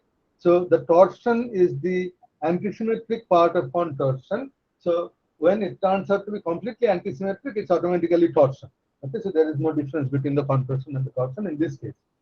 So this is the torsion, and we can say that this is dynamically generated because it's coming from the fields in the action, from the dynamics of the fields, these spinors, the Fermion fields. This is dynamically generated, and it is completely antisymmetric. And completely antisymmetric means that when I insert this, if I construct something like a connection coefficient from this A, which I think I wrote in So right here, I had this connection coefficients written in terms of A and the tetrad, the spin connection and the tetrad. So if I do that right here using this spin connection, then the geodesic equation that comes from that will be exactly the same as the usual geodesic equation, because this part is completely antisymmetric. So that will drop out of the geodesic equation. Okay, and that was from the varying the spin connection. So if I vary the tetrads, I get what should be the Einstein equations. But of course, remember that this now has a part that is like torsion. So if I insert A in here, because I already have an equation for A, and I can always substitute one equation into another. So I don't have to worry about that very much. I'm not breaking any law by doing that. So if I insert A mu into this, I'll find that this T mu has terms quartic in the Fermion, because A mu itself is bilinear. Okay, and in terms of the torsion-free Levi-Civita connection, if I write the Ricci tensor and the Ricci scalar, and also the T mu in terms of the torsion-free Levi-Civita connection, then there is an additional term which looks like a quartic term in the Fermion. That is what I wrote. Yes, that is what I mentioned here. Okay, so this last term comes from using an identity like this. the Dirac equation also picks up the effect of this quartic term. So basically, you have a nonlinear Dirac equation. And what I get by doing all this is that the Dirac equation in curved space-time is naturally nonlinear. Okay. So when we talk about Dirac equation in curved space-time, this is actually what we should talk about. It's not something else. But it's not just this, because this is in fact old stuff. This was shown in I think 1957 and 58 by David Finkelstein and Feza Gurczyk. Okay, so this is really old stuff. So people have known this for a long time. Of course, nobody writes this, nobody remembers this for whatever reason. Probably because Dirac equation in its linear is much easier to solve. But anyway, so this is the actual Dirac equation when you have gravity. It's not just curved space-time when you have gravity. I'll explain that. Now, as I said, that if I want to write a field theory using gravity and fermions, I should actually take into account all fermions, right? So there are many fermions in the universe, many fermions in the theory. I mean, it's like saying that, you know, I cannot write a theory of only the electron and claim this to be a theory of weak interactions. I have to include muons and tauons and their neutrinos, and I also have to include the quarks. So it's like same here. All the fermions which coupled to gravity should be part of the original action. And in this case, the fermion action should be replaced by a sum over all fermions. It's exactly the same equation as I had before, except now I have a sum over all the species of fermions. But then the spin connection, when I solve for the spin connection from the same action, I will of course pick up a sum here in the fermion bilinear. Okay, so this Dirac equation will also get modified in the same way, because my quartic term in the action. Okay, I'm not going to cover the quartic term as yet, because my Dirac equation had this spin connection in it. So when I substitute the a mu in the Dirac equation, I'll get a cubic equation. I'll get a nonlinear Dirac equation, which involves a sum over all the species of fermions, which looks like this. And remember, I mentioned an identity involving 3 gamma matrices and gamma 5, which basically comes in here. Okay, so that's what I get here. And this term in brackets, the sum over all these fermions, this can be approximated by a background average, if these fermions are not the same as this psi. Okay, for self interaction I cannot do that. The self interaction term is going to be there, so that is separate. I mean, that I have to write separately when I break this up. But only for the fermions which are not the same as this psi, not the same as the fermion whose dynamics I'm looking at, I can replace this by a background average. However, this background average, I don't know if you can see this, these are actually angles showing it's an average. This average is a spin density. If I look at this vector, each spatial component of this is basically gives you the spatial components of this vector gives you the spin, the average spin density of these fermions, which is approximately 0 in normal matter. Okay, unless there is some special case, whether it could be a spinning neutron star with all the spins aligned or some such thing. But other than that, it's the average spin density is 0, and also the 0th component, that is the axial charge, that is also 0 for a generic matter distribution. So it seems that this has no effect whatsoever, right? However, I still have something up my sleeve, so I'm going to show you what that is.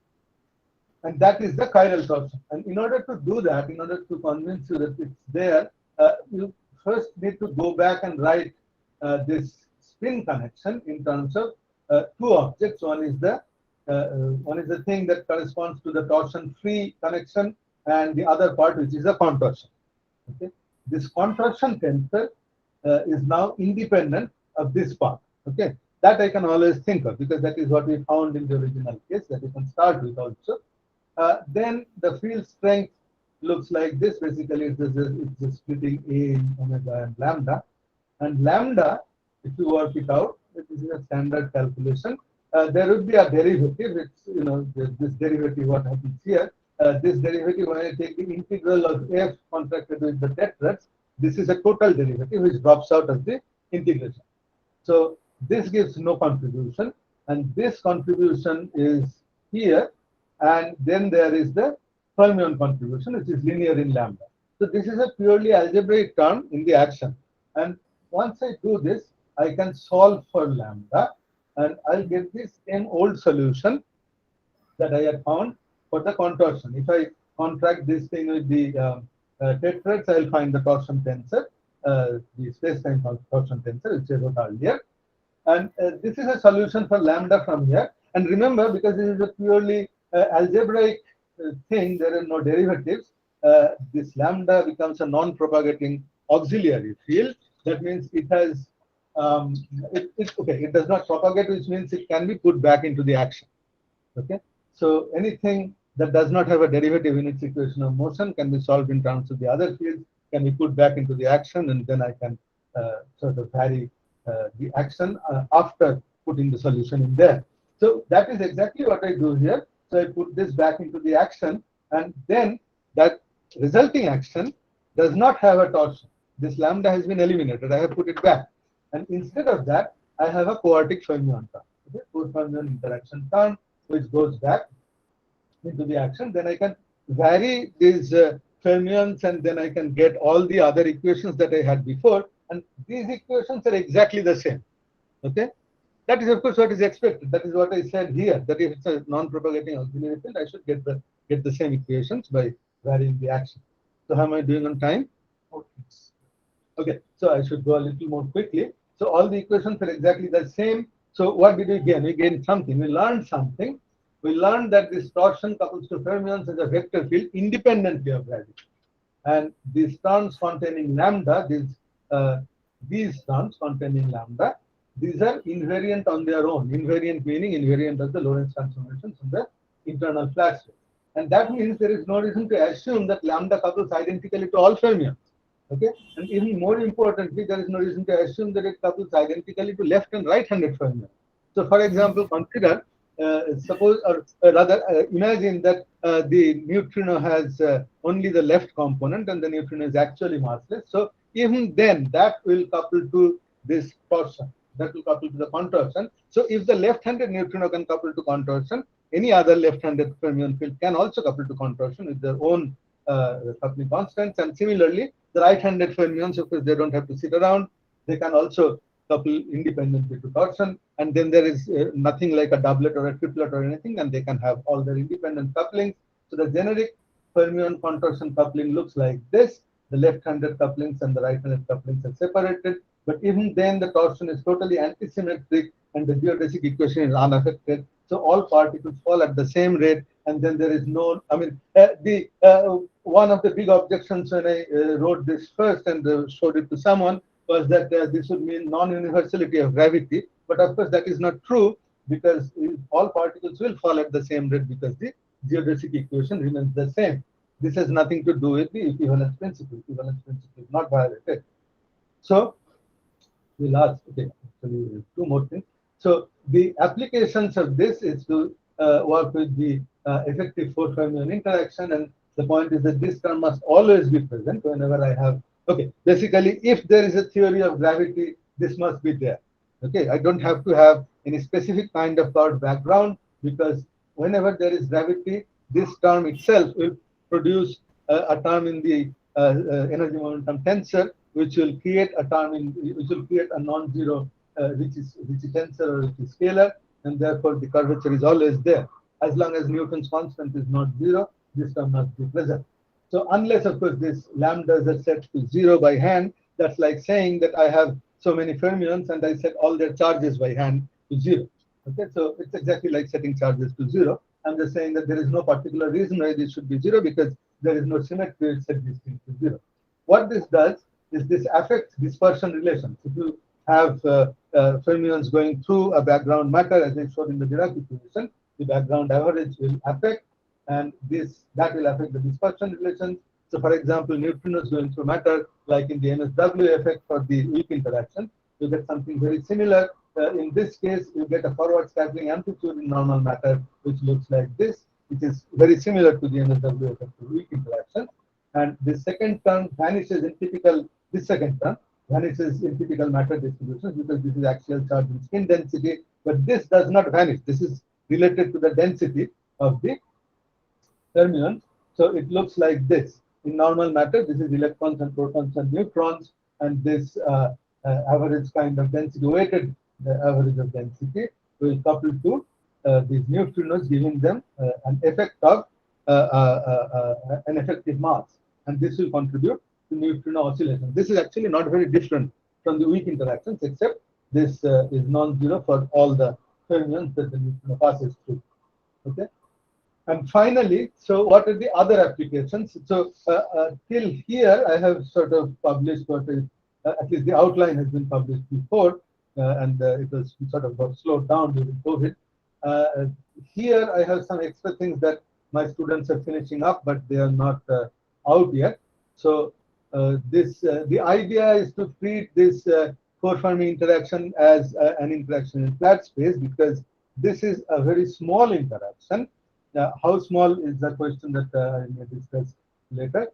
So this is a small interaction. So this is approximately flat space. This is, obviously the effect of this interaction is not more than the effect of the weak interactions. And if we can treat the weak interactions as being in flat space in our experiment, then we can treat these as being in flat space as well, even though it comes from looking at Dirac equation in curved space-time.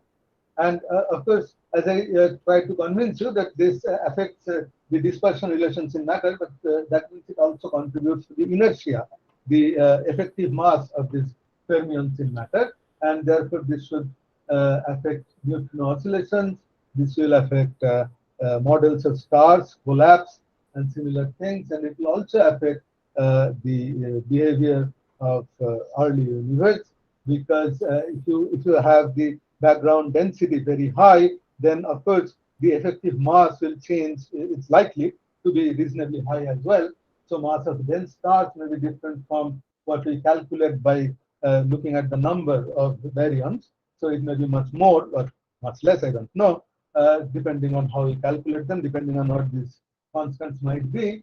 So that might affect models of dark matter. There is also parity violation, because the four Fermi interaction is not left quite symmetric.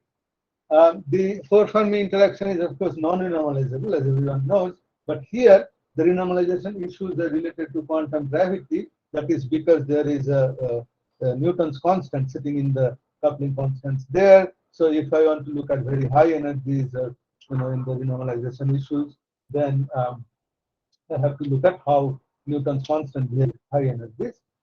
And the real question is, how small is this interaction? And I'll just finish right now, and so you can ask questions immediately afterward. So this main question about this is, how small is this interaction? Of course, this is quite small. It's definitely smaller than weak interactions. But the point is, as long as it is non-zero, it's going to have a non-trivial effect at very high energies, at very early in the universe, near singularities and places like that, where the fermion density is extremely high. And also, what I would like to say is that these lambda couplings, because they do not come from any underlying quantum theory, unlike the Fermi constant in weak interaction. So, as you know, this Fermi constant comes from taking some coupling constants of order unity divided by 1 over mw, divided by mw square, basically, because there is a w propagator sitting in the denominator, which we ignore at low energies. Here, we don't know quantum gravity, so there is no such thing. So these lambda couplings are sort of a priori. Okay, so I have to set them only by comparison with experimental data, and I don't know how to do that except by looking at all different things and trying to figure out where these couplings show up.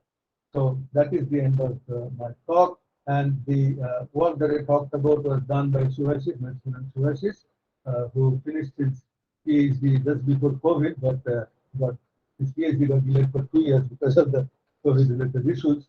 And quite a bit of work has been done by these students, but I did not really talk about their work because those things are not published. Thank you. So, Amitav, you had a question. Thank you, Amitav, for you can talk. Please go ahead with your question. Yeah, thanks, Professor Lahiri, for your talk. Actually, I just wanted to make 2 comments. No, not really questions. Okay. So in the supergravity literature, this appearance of four Fermi interaction is very well known. Like, I mean, if you just take the simplest setup that you consider, Right. Myron coupled to gravity, write it in second order form, you get Right. this Fermi interaction. Right. And the second point I wanted to make was this four Fermi interaction that you discuss, observation, I mean, experimental effect or whatever. Like if you just consider gravity coupled to fermions, and Yes. if you calculate the four fermion exchange diagram, like Right. two fermions scattering into two fermions, Right. the answer will receive two contributions now. One is the graviton exchange and one is this four Fermi interaction. Right. And physically, the effects are very, I mean, if one can, I mean, in principle, if one can design experiments to do such thing, one can test whether such things were observable or not. I have not seen that, but thank you. Yes, that sounds like a good place to look at this. Yes. Yeah. And as for the first part, I sort of had that in the back of my mind at some point, but frankly speaking, I'm kind of scared of supergravity because there are so many fields. It's very difficult to figure out which ones should be there in the real world and which ones should not be. So, No. I mean, just this main effect that you mentioned. I mean, yeah. this is discussed in textbook of Friedman von Bryan, chapter 8, for example. That it has so many fields that it's very difficult to relate it to what we actually see. In this case, of course, the effect is there, of course, but in this case, I'm trying to find out whether this has an actual effect that we can observe. Yeah. Yeah. But thank you. Yeah, I'll definitely look into the literature a bit more carefully. Anybody else? Ghulam, I think there's a question. Ghulam, please go ahead. Amitavada, thank you for the talk. And I have a question. I think you mentioned a comment, maybe around slide 6 or something. You said that chances of having a net spin, like for a neutron star, is around 0. Spin density, correct? No. I did not say for a neutron star is 0. I said non-zero for neutron star.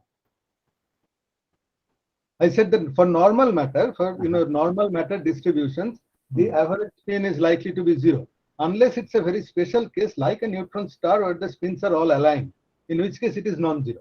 Yeah. So I just wanted to make on because I mean, as I was mentioning in the talk, we are still tying up the loose ends, but we are trying to do the slow rotation star with the full calculation. So we see that actually spin up and spin down of the neutrons actually have a different chemical potential because of the axis symmetry of the space-time itself, right? There's the axis. Because there is a field, yes. Yes, and that because so that could actually, we're still trying to solve the equilibrium equation. So that could mean that there's a small difference between the number density of spin up neutron compared to the spin down. So just a comment I wanted to make. Yes, no, I think you are absolutely right. So I said that in the case of the neutron star, this is non-zero. Yeah, so it looks like non-zero. That's what we're getting, but I think we're still sort of tying up with loose ends here and there. So yeah. I mean, that's from hand-waving arguments. You expect that it will be different. Yeah, but our calculation actually, at least the leading or first calculation that we have already, it shows that there's a chemical potential difference. Okay, thank you. Sure. Yeah, very nice talk, Amitav. Thank you. I just want to ask if I'm understanding this correctly, is my confusion. Namely, your space-time does not really have torsion, right? As space-time. No, there is no background torsion as such.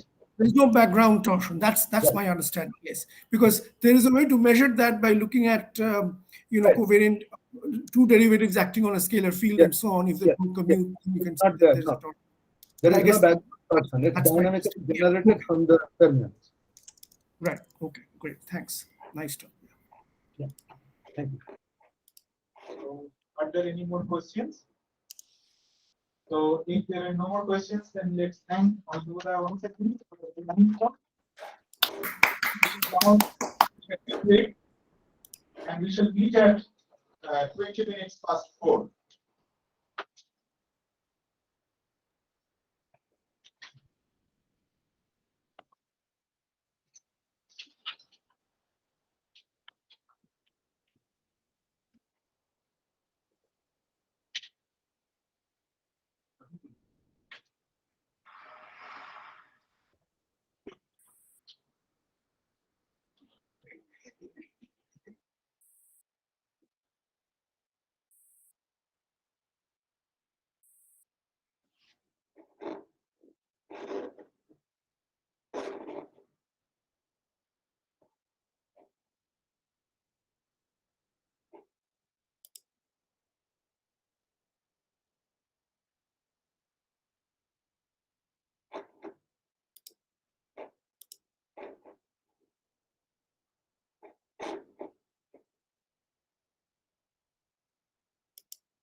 Good evening, ma'am. Hello, nice to see and hear you. Share your screen. Yes, I'm trying. Let me just check if I can do that. Is that working? We don't see it right now. Ma'am, you have to click on the present now option. Yeah, let me just see again. I'll just try again. Okay, ma'am. Let's see.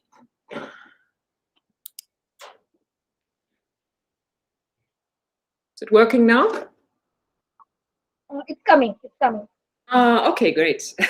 That's good. Yeah, you can make it full screen. Okay. Yeah, let's see. Otherwise, you can keep it like this, no problem. Yeah, it's a bit easier for me because then I also see the people and I see the chat and so on. So, is that okay for you? Like that? All right, great, good. So, welcome back. This is the last session of this conference, and welcome back to the tea break. So, the speaker is now Professor Betty Hartman, and she is from the Department of Mathematics, University College London, UK. And this is an innovative talk of 40 minutes, and she shall be speaking on black holes and boson stars with new scalar here. So, Professor Hartman, it's all yours now. Yes, you may start your presentation. Okay, great. So first of all, thank you very much for the invitation to this workshop. I'm also have to apologize that I didn't really join much because I'm so busy with teaching at the moment, so that I couldn't join. I just joined this morning, so sorry for that. But yeah, but thank you very much for the invitation. It's really interesting to be, because I have a lot of connections to Calcutta. I have some friends living there, and I think they've just joined the talk. So it's nice to be sort of back, even if it's just virtually.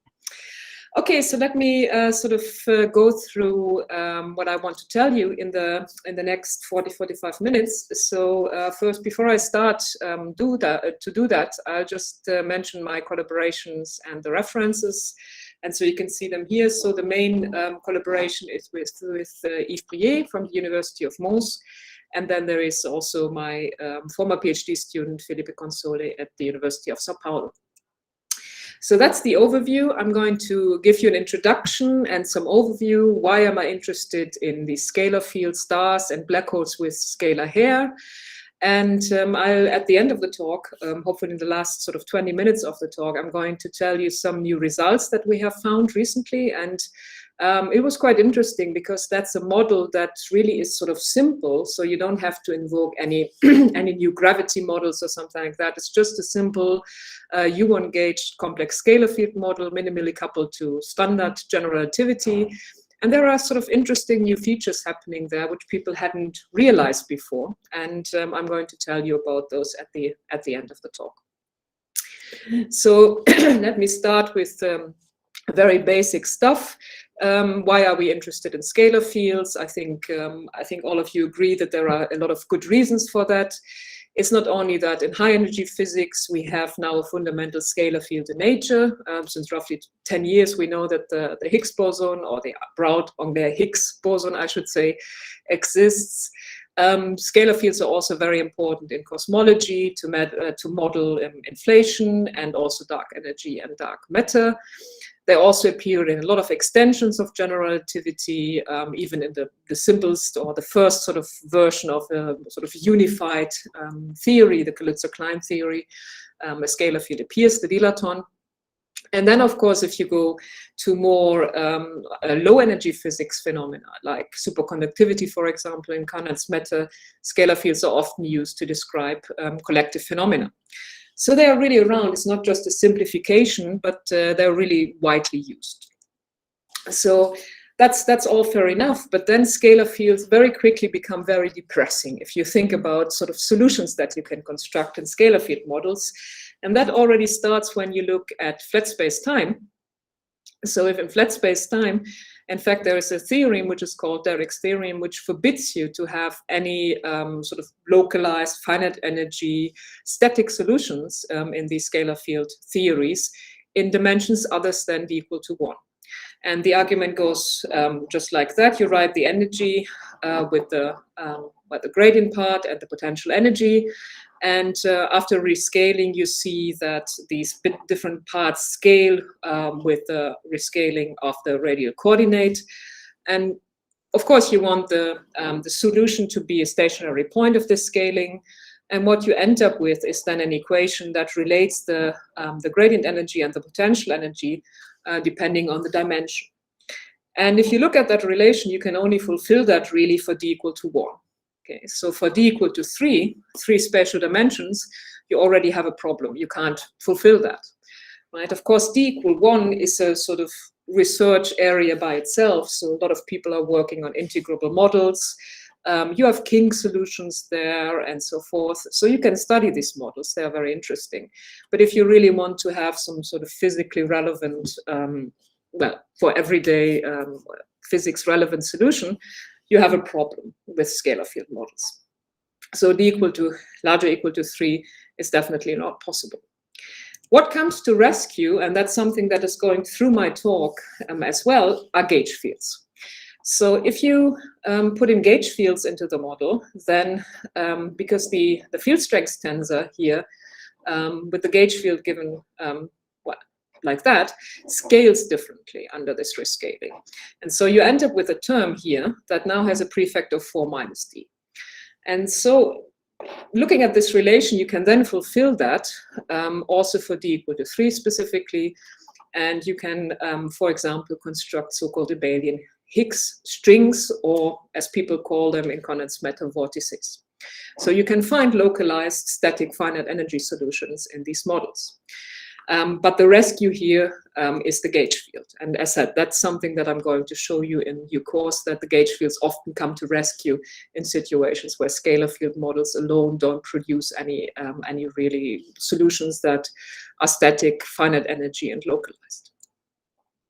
Now, of course, what we are interested in here in this conference is to look at curved space-time. Okay, it's gravity. We want to see what these scalar fields do in the gravitational setting.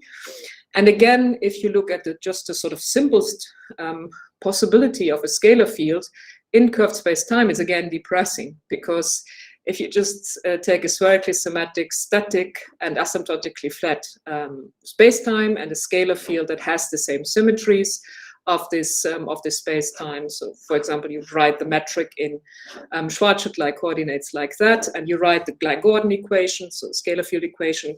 You find that the derivative of the scalar field has this behavior, right?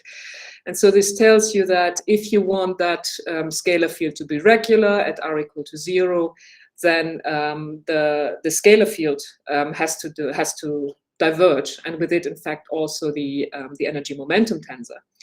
Or if you require the scalar field to be regular, then the metric function needs to diverge. Okay, so just putting scalar field together with gravity in a simple case doesn't really work. Okay. So one of the possibilities around the Derrick's theorem is just to relax the condition on the scalar field itself. So Derrick's theorem uses static scalar fields, but what you can think of is to make the scalar field, for example, time dependent. Then, of course, all of this argumentation doesn't work anymore. And that's exactly happening if you look at a complex scalar field and you assume time dependence to be reasonably trivial, in a sense that you assume a harmonic time dependence of the scalar field.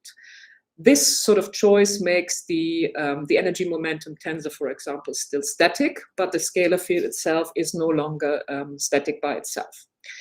And the scalar field model is typically of this form. So you have a complex scalar field. I'm using now a psi for the scalar field to distinguish it from the real value of phi. And then there is a potential, which also is important, as I will just show to you in a moment. So this model is invariant under global U1 symmetry, and that leads to a locally conserved Noether charge and a globally conserved Noether, a locally conserved Noether current and a globally conserved Noether charge, which one can write down like that, right? And then one can show that if one wants to minimize the energy under the constraint that this Noether charge is conserved, then the only option one has is this type of form of the scalar field, of the complex valued scalar field, where the omega here is a constant. So this is this sort of harmonic time dependence of the scalar field. And of course, for these type of scalar fields, the arguments in Derrick's theorem do not apply any longer. One important thing to note is that the Noether charge here, in fact, can be interpreted, and people have done that, as the number of scalar bosons that make up this, this non-topological soliton. So it's a localized finite energy solution, which has a conserved charge associated to that, and that charge you can interpret as the number of the scalar bosons that sort of form this localized finite energy object. So I was just mentioning that the potential here is crucial, and that's also something that's going to be important at the end of my talk. One can write the scalar field equation for a spherically symmetric scalar field of the in this form here. And so if you think of this in a sort of classical mechanical analog, that would be kinetic energy. That's a potential. That's a constant, which you can integrate as the total energy, and then there is a friction term, right? So if you think about this, this potential, which now contains the omega squared c squared and the original, the bare potential, what you can sort of figure out is that, in fact, what you would require for a solution to exist is that the second derivative of this effective potential here is 0. So C equal to 0 is a maximum of the potential. And then you would want this effective potential to be positive somewhere for some C positive, right? So this is the sort of form of the potential you would want if you think of that in a classical mechanical analog way. And the only thing that works really, or the sort of minimal thing that works, is c to the 6 potential. So c to the 4 and 5 squared, c squared alone don't work. You need this this c to the 6 term.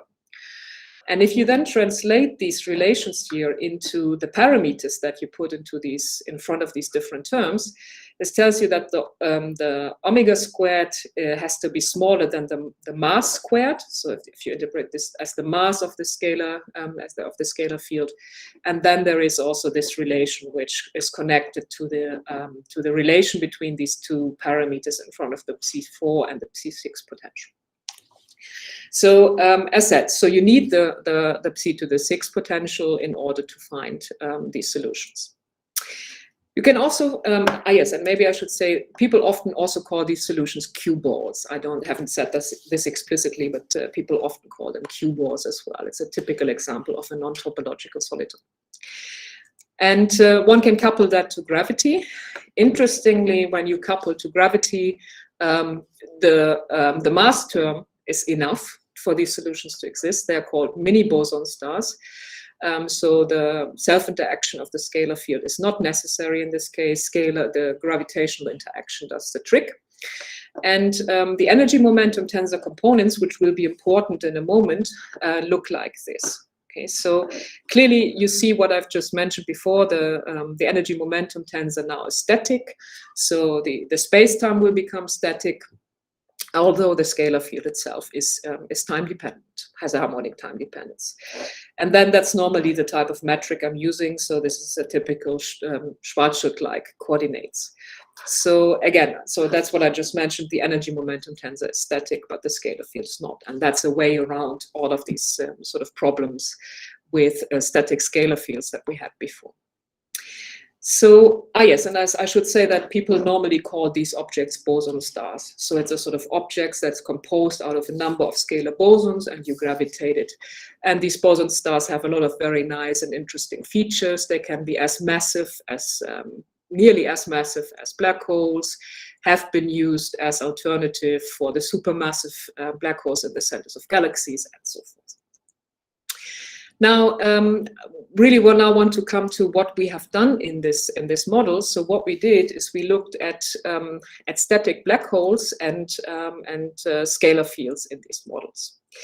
So again, if you look at black holes and you try to think about the fields that you can have in the vicinity or the space-time of a black hole, again, it's quite discouraging, because there are a number of theorems that exist that tell you scalar fields can only be trivial in black hole spacetimes. So if you start with the static, asymptotic, flat, and bare black hole, then you can have no scalar fields, massive or massless, charged or uncharged, real or complex, and so forth, right? You can extend this to electromagnetically charged black holes, also to some scalar tensor gravity models. There are a number of discussion or a number of studies around where people use extended gravity models, where they have shown that black holes can indeed have scalar fields in their vicinity and so forth. But for a large number of models, extended gravity models, this doesn't work. So the main point here is, and just to sort of show you an example, and again to show you how to go around all of these theorems, is you start with a massless static test scalar field in the background. And the main point here is that the scalar field is static. So you're assuming that the scalar field has the same sort of symmetries as the underlying space-time. And so all of these theorems assume that the space-time or the scalar field has the same symmetries as the space-time. So it's very easy to see that if you look at a Schwarzschild background, for example, the Klein-Gordon equation for that gives you a scalar field which has this logarithmic behavior.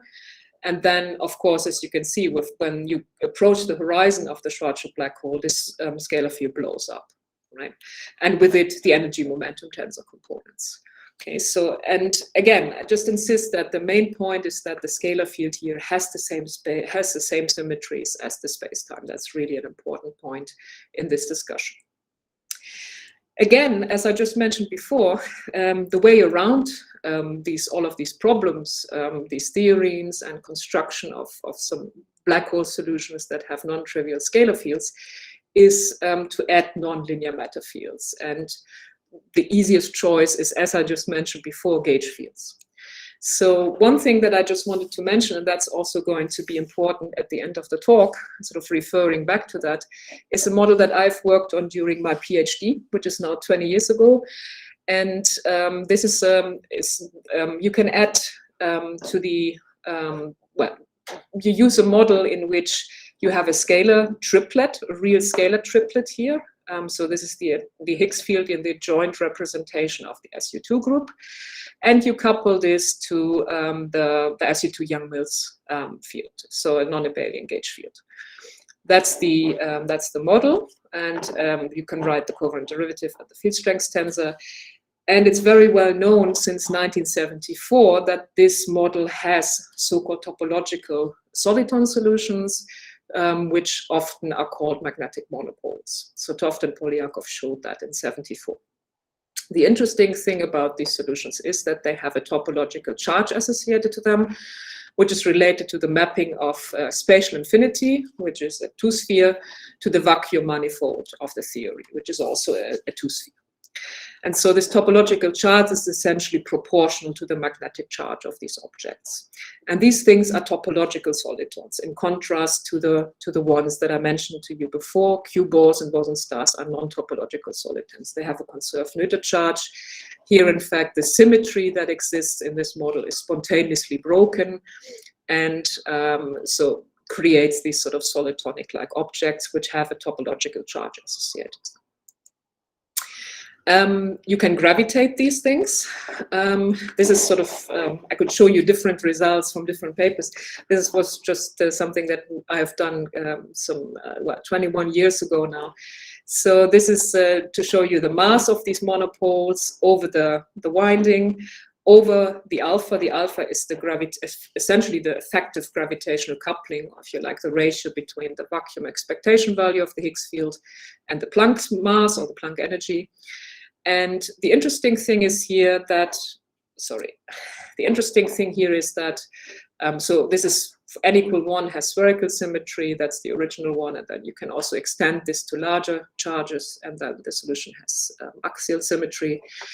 And what you find is that when you make the gravitational coupling, or this effective gravitational coupling, large enough, then these magnetic monopoles would collapse to a Reissner-Nordström solution, in fact, to an extremal Reissner-Nordström solution. And so you might say, okay, but how does that then help to construct black holes? Because apparently, if you have a topological soliton and you make the gravitational coupling large enough, you end up with a black hole solution. But this black hole solution is, again, a trivial solution, right? It's a well-defined solution that doesn't have any scalar hair, no scalar fields. It's just the Reissner-Nordström solution, right? Well, the idea is, and that's sort of the idea of all of these solutions that people have discussed 15, 20 years ago, is to take these solitonic-like objects and put a black hole into the center of these objects. Because these magnetic monopoles have a specific radius, and what you can do is you take the black hole and put it into the center of these things, right? With the radius for the black hole that's smaller than the radius of the magnetic monopole. And that's exactly what's happening here. So within the same model, by imposing suitable boundary conditions at a regular horizon, you can put a black hole into the center of these topological solitons, into these magnetic monopoles. And as I said, as long as the horizon of the black hole is smaller than the radius of the magnetic monopole, then you have non-trivial fields outside of the horizon of this black hole that you sort of put into the center of that topological soliton. And that's what you see here. I don't want to go into too much technical details. This is the horizon that you impose, or that you sort of put in. That's essentially boundary conditions for these equations. And as you can see, you can't make this horizon arbitrarily large, because at some stage you will sort of reach the boundary or the radius of the monopole. So you can only put black holes into the monopole that are smaller in radius than the monopole radius itself. So that's something that can be done.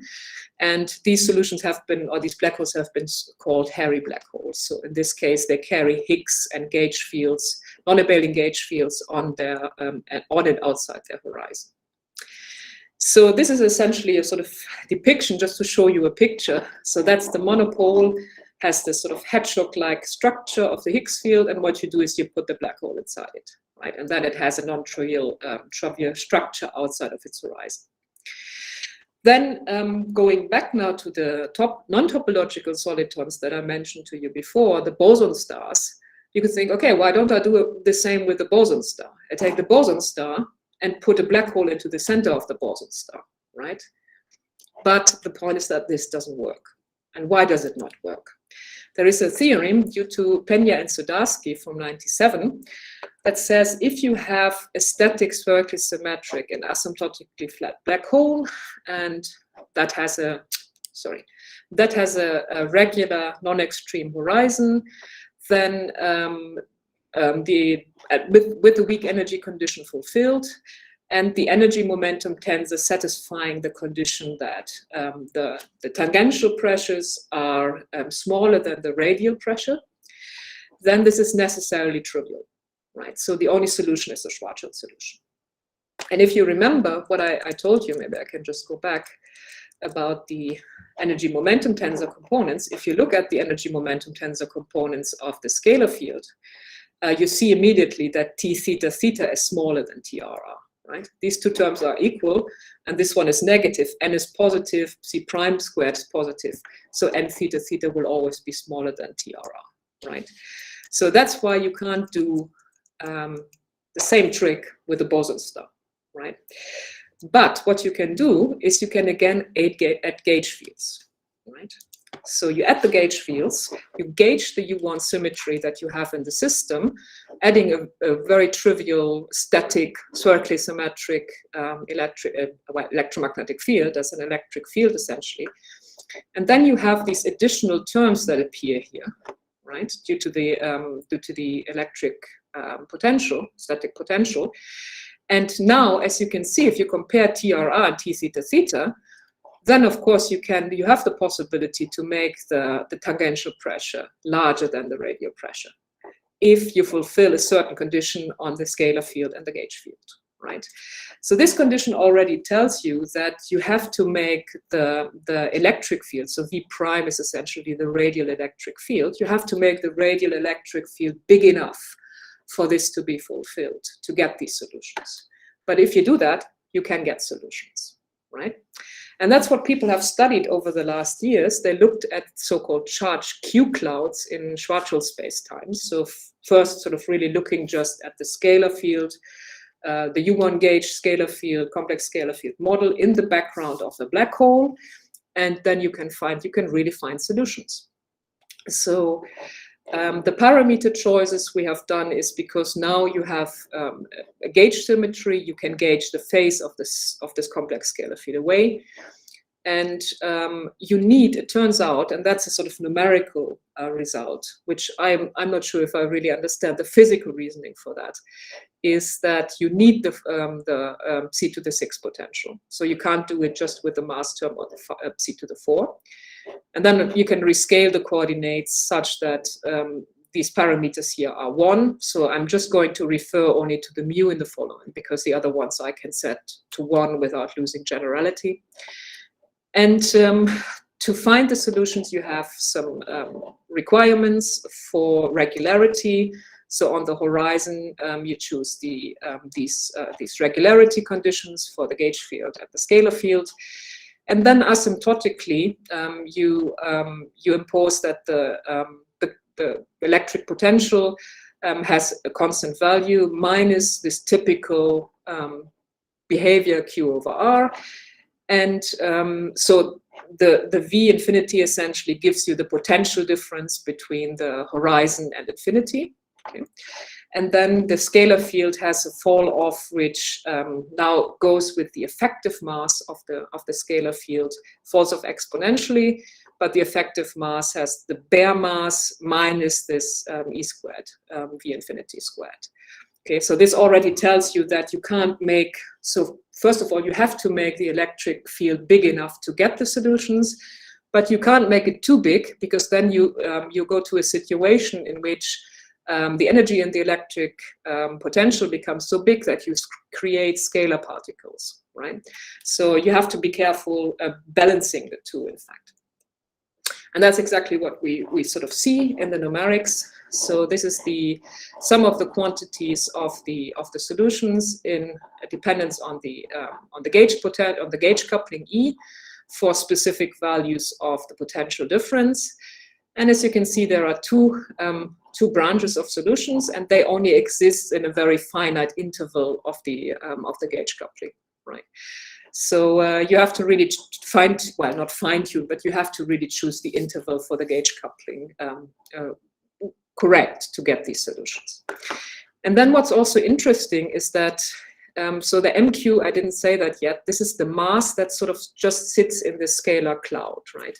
So if you think of the Schwarzschild black hole, and then it contains the scalar particles, charged scalar particles on its horizon. That's the mass sort of sitting inside that cloud. And then here, what we have plotted is and that's interesting. So remember that I told you Qn is the number of scalar bosons that make up this star. And then E times the number of the scalar bosons is the total charge that sits in this sort of scalar field, right, over the total charge of the solution. And of course, the total charge of the solution, because the horizon now is a sort of potential, equipotential surface, there is also charge that sits on the horizon of the black hole, and the rest of the charge sits in this scalar cloud. Okay, and so you can compare the two things, and then as you can see, if you increase the mass in the scalar cloud, you also go to a situation where more and more of the charge is pushed away from the horizon and pushed into the scalar cloud, right? This is exactly what this sort of picture shows. So just to give you an idea of what these solutions look like, and also to explain what the difference between the two solutions here is, as you say, as I just said, if you fix the E here, you get two solutions for the same values of the parameters. And this is what these two solutions look like. Okay, so this is the scalar field. So this has this is the first branch, this nice sort of fall off, exponential fall off. And what we observe is that on the second branch, this scalar field becomes more and more sort of steep in its decay here. So we call this always amongst each other a hard wall. So it becomes nearly constant, and then it drops off suddenly, and then becomes zero outside. Right, and this is a very curious thing, because that's something that people hadn't observed before. So we were studying the system, and then we found that these solutions exist, and these solutions have a very interesting sort of behavior when you couple them to gravity, as I will just show you now. As you can see, this also tells you that the electric field is sort of becoming smaller. And what you see here is you push the scalar field out further and further from the horizon of the black hole, which just sits here, right? So the question is then, where does this solution come from? And we looked at that a little bit, and especially we asked ourselves, what is this value here for the scalar field, which is around 1.26 or something like that? What chooses this value here of the scalar field? And that's not so difficult to understand if you look at the potential itself. So this is the potential. I just plotted that for our choice of parameters. And this potential has two minima, a global one, which sits here at c equal to 0, and a local one, which sits here at c, as you can see here, 1.26, right? So what happens is when you go along these branches, you push the scalar field out, the scalar cloud out, and the scalar field here becomes trapped in the local minimum of the potential. Sort of, and I like to call this the false vacuum of the model. So what you find is a solution that here gets trapped in the false vacuum, then has a sudden drop to the local minimum of the potential, to the global minimum of the potential, the true vacuum of the theory. Okay. And that's exactly what I just wrote here. So these two distinct regions are then separated by this hard wall, and one of them is in the false vacuum, the other one is in the true vacuum. So you can write down the solution, this hard wall solution for the limiting case, where then the scalar field is constant, equal to the local minimum. It's just essentially what I just showed you and just told you. And you can compute the electric potential associated to that solution. And what you find is that outside, of course, you go back to the good old standard behavior. But inside, you now find that the electric charge here gets screened. And so there's an exponential factor here, and that's depending on the value of this psi tilde. Right? So this sort of is the potential of a screen point charge, right? So what we then asked ourselves is that interesting when you look at the back reaction of this cloud? So if you really solve the full Einstein equations and sort of try to understand how the space-time changes using this type of solutions. So we are really solving, I should just emphasize this, we're really solving just the Einstein equation. We're not putting any type of gravity, extra gravity interactions or anything in it. It's just pure standard general relativity. And that's just to remind you of the metric and to remind you of the energy momentum tensor components, because I showed them before, but I just thought I'd just remind you of how they look like. So yeah, well, one thing that's, of course, interesting to notice, of course, the potential appears here, right? So the potential for the false vacuum, or this local minimum of the potential, of course, the potential energy associated to this is quite big, right? For psi equal to 0, it's 0, but for the local minimum, this generates a lot of potential energy, right? And that's very important in the following. So increasing the back reaction. So what we did first is we fixed the potential difference between the horizon and infinity, and then we checked what happens if we make the gravitational coupling strong. And that's what we found. So the behavior of the solutions here is given for the metric function n, sigma. This is the electric field in radial direction, and that's the scalar field. So you start off with a small gravitational, so the alpha is just essentially proportional to Newton's constant. So you start up with the solution that I just showed you, sort of something like this hard wall, right? And you increase the back reaction. And as you can see, the scalar field doesn't change much. It sort of essentially keeps its behavior. The value here lowers a bit. It pushes out a bit, but it sort of does more or less the same thing.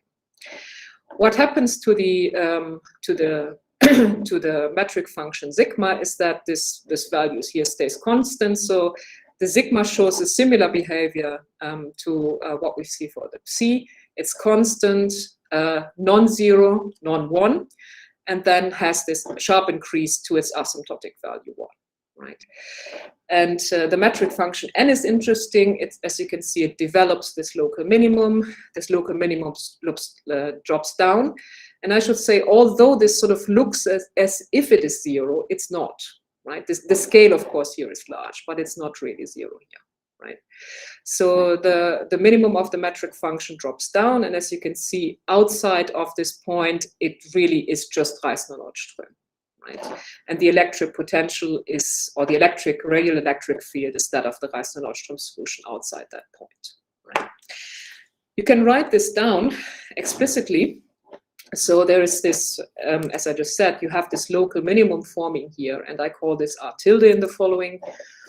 The metric function becomes constant, both inside and outside. Let's assume that we have this hard wall. And then you can write down the metric function, n, depending on the choices of this C naught and the potential of this.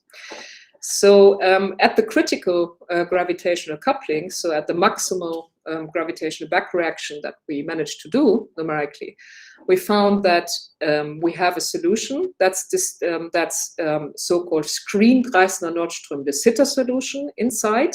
Then we have the hard wall, and outside is the Reissner-Nordström solution. Okay.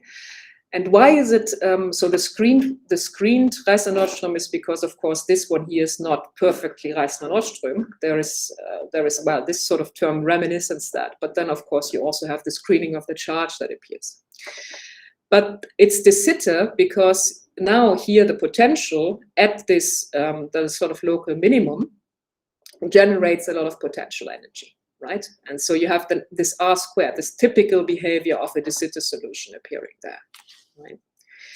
So if you just to make the discussion a little bit easier, to take all of these terms off, assume that R is now very big. So I'm just looking at the 1 here and the R squared term. Right. So this is de Sitter, right? And so this thing here is the cosmological constant. So you can define the cosmological constant as the value of the potential there at this local minimum. And this also has a cosmological horizon associated with it, of course. Okay, so this is this thing that sort of forms here is essentially a cosmological horizon. It comes from the de Sitter solution inside. It's not perfectly correct sort of to find it exactly like that, because of course there are other terms there, but it's sort of approximately correct with our numerical results. I should say that a similar phenomenon exists for boson stars. If you look again at the metric function, so the metric function here goes down to 0 at the horizon that we have chosen, which is small, it's 0.15. And then you see that this phenomenon here appears at quite large radial distances. So it's quite natural to sort of think that what you do here with the boundary conditions, if you impose regularity here, or if you impose a regular horizon, doesn't change this phenomenon. And that's exactly what happens. It doesn't change it. We see the similar thing for a boson star. And if one thinks back to sort of stuff that was done in the 1990s by Vilenkin and Linde, where they were discussing the idea of topological inflation. And now topological inflation relates back to the magnetic monopoles that I just discussed at the beginning of the talk. They have shown that when you go to maximal gravitational coupling, you see something similar happening there. So the fields, the matter fields, so first of all, you form a horizon, and the matter fields inside the horizon get trapped in the false vacuum of the potential there, of the Higgs potential, and then outside you are in the true vacuum. And they interpreted this as a description of inflation, assuming that you have a monopole that could go to the sizes of a universe, and that essentially the universe, in the universe, we're in the force vacuum of this Higgs potential that appears there. So I think what we are seeing here is that this is also possible for non-topological solitons. So non-topological inflation, I would call that. So it's inflation inside of the charged boson star, or inside the scalar cloud, the static scalar cloud on or the scalar cloud on a static black hole. You can do it as well there. Okay, so it's a very similar effect happening there. Now, that's not the end of the story. I'm nearly done. Let me just sort of say that. You can also, this system is really amazing. When you sort of think about first that it's physically a simple system, but there are a lot of interesting phenomena happening. So we observed another interesting phenomena when we fix the potential difference. So when we fix the back reaction and increase the potential difference between the horizon and infinity. And that's what we found. And I have to say, we don't understand everything that I'm going to tell you now yet. So we are really still in the process of sort of getting to grips with what this physically means. What we observe now is that there are in fact not 2, but 3 branches. So we find a solution A, B, and C for the same value of E times the potential difference. And I don't want to go into too many details. I just want to show you a picture of these solutions. So if you compare these solutions on branch A down here with those on the upper one here, what you find is that a very interesting thing now happens. So this is the sort of standard fall off. And then on the branch C, you again see this hard wall drop. Okay, that's exactly what I just described before. But now we see that under certain conditions for the parameters, we see a sort of intermediate regime in the radial coordinate where the scalar field starts oscillating, right? Before it then drops to its value 0, right? And this is what we have called wavy scalar hair. So it's a sort of spatial oscillation in the scalar field.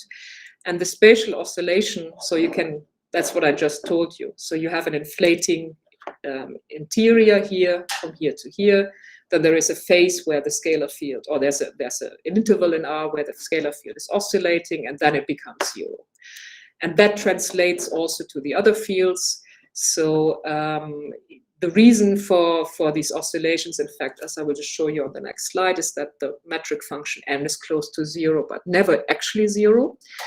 And we also see the oscillations in the scalar curvature. So if one looks at the Ricci scalar, for example, we see that it also oscillates there, right? So it's translated to the space-time, so that these oscillations exist. So as said, we have a mathematical reasoning for this, but we are not quite sure how to interpret this kind of stuff. So the mathematical reason is not that difficult to understand. If you look at the scalar field equation, you can rewrite this as, well, this is the derivative part, and then the effective mass of the scalar field with the position-dependent mass for the scalar field. And if you look at this position-dependent mass, if you make n very, very small, but non-zero, then of course this term dominates and the effective mass becomes negative. So you get an oscillator-like equation here. So it would be natural to expect that the scalar field oscillates under certain conditions. And that's exactly what we observe. Okay, let me summarize.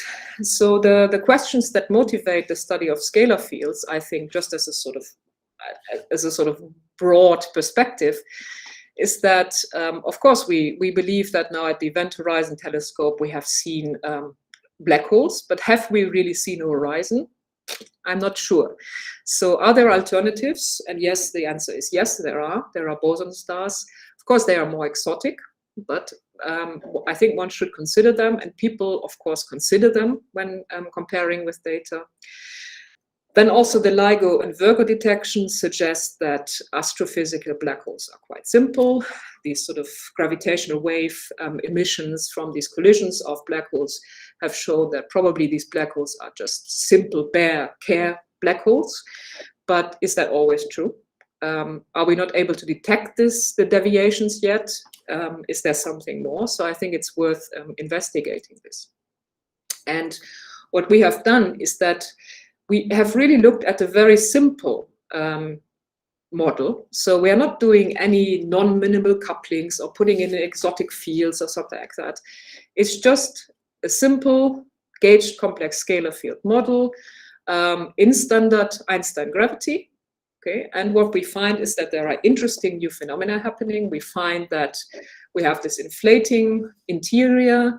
We find that outside this inflating interior, we can have spatial oscillations in the scalar field. And there are a lot of new things, and we have not finished really the study of that. We are still due course to really understand what's happening. One thing that we addressed, though, is can we detect this, right? And so what we did for that is we looked at radial light-like geodesics. So this is how they look like. You can rewrite them in terms of an effective potential. And if you look at the effective potential on these different branches of solutions, you find that on the branch C, you indeed find that there is a sort of local minimum of the effective potential, right? And the local minimum of the effective potential is positive. So that sort of, to me, looks like there are radial circular, well, there are circular photon orbits possible in this space-time. But again, this is just a preliminary result, and I think we have a lot of things more to understand there. Thank you very much for your attention, and also again thanks to the organizers for inviting me to give this talk. Let's thank the speaker for a very nice talk. So time for a very quick question. So go ahead. Professor Hartmann, that was an interesting talk. So I just had one naive question. Perhaps you already explained, but I missed it.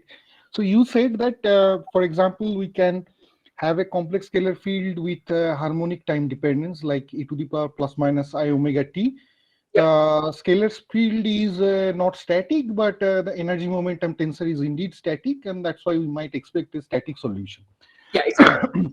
So my question was, so since this scalar field is dynamical, why this omega needs to be, what is the guarantee that this omega will be real and not some quasi-normal mode frequency? Okay. Yes, so that sort of comes from the requirement that you put on it that the Noether charge is conserved.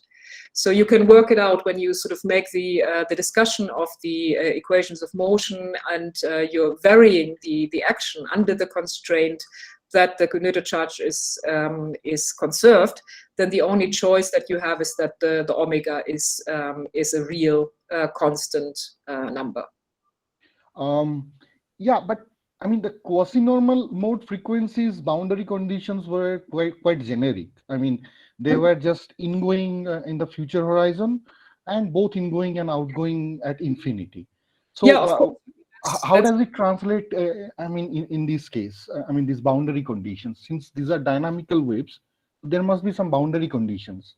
Yes, right? I see. So yeah, of course. I mean, this. So you're talking about sort of sending in waves that might get amplified or something like that. Is that what you're referring to? Yes, I mean, yeah. I mean, the ingoing modes corresponds to these quasi-normal modes. Yeah, exactly. Ingoing in the horizon.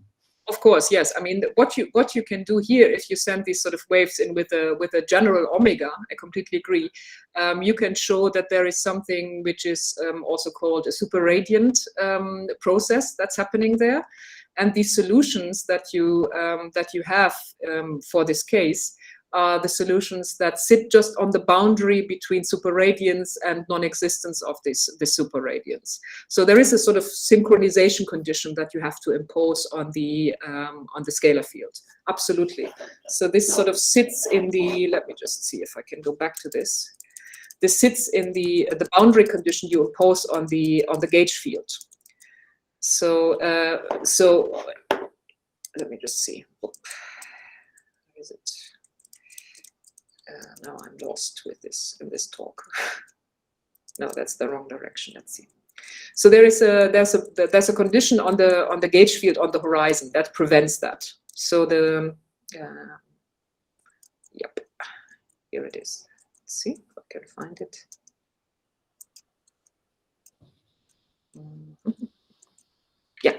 It's this one here. So this is a sort of condition that prevents this sort of radiation. So if you don't fulfill that condition, I completely agree, then you would have sort of also scalar fields that could have complex valued frequencies and so forth. Yes, but there is a very fine condition here that sort of makes sure that only the omega being real and constant is the one that we are interested in. But yes, I completely agree. You can do that if you don't fulfill that condition. Yes. I see. Yeah. Anyway, I need to look into it, but thanks a lot. Thanks a lot. It's the same as with because if you do the rotating Kerr black hole, you also have this possibility of superradiance, right? Where you have fine-tune the omega in relation to the angular frequency of the horizon of the Kerr black hole. And here essentially the rotation is replaced by the electromagnetic field. So there is a similar synchronization conditions for these things. And by choosing this one here, the electric potential on the horizon to be 0, you just make sure that there is no superradiance, that you're just at the static or the stationary solution. Yeah. Anyway, we can talk maybe later, but sure. It's that there is a fine point here. Yes, I completely agree. Yeah, but this is a gauge invariant statement. I mean, we. Yeah, of course. Yeah, of course. I mean, so there is, of course, what we have done here is that in principle there would be the omega would be appearing here, and what we have done here is to choose the omega 0 so it makes it 0, right? So we have chosen the gauge in such a way that it sort of does that. Yes, but I agree there is a sort of subtlety in that boundary condition. Yes, absolutely. Yeah, thanks a lot. You're welcome. Speaker once again. Thank you very much for having me. We have come to the end of this conference, and the last speaker is Professor Jeff Murugan, and this is also an invited talk of 40 minutes, and we shall be speaking on some thoughts on two-dimensional gravity. So Jeff, start your presentation now. Please share your slides. Thank you very much. Let me see if I can share my slides.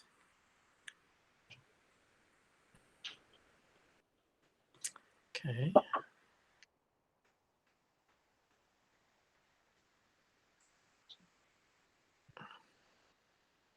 Can you see? Yes, sir. Yes. Okay. I'm going to go to. Let's try and make this a little bit bigger. Can you see the main slide now? Yes.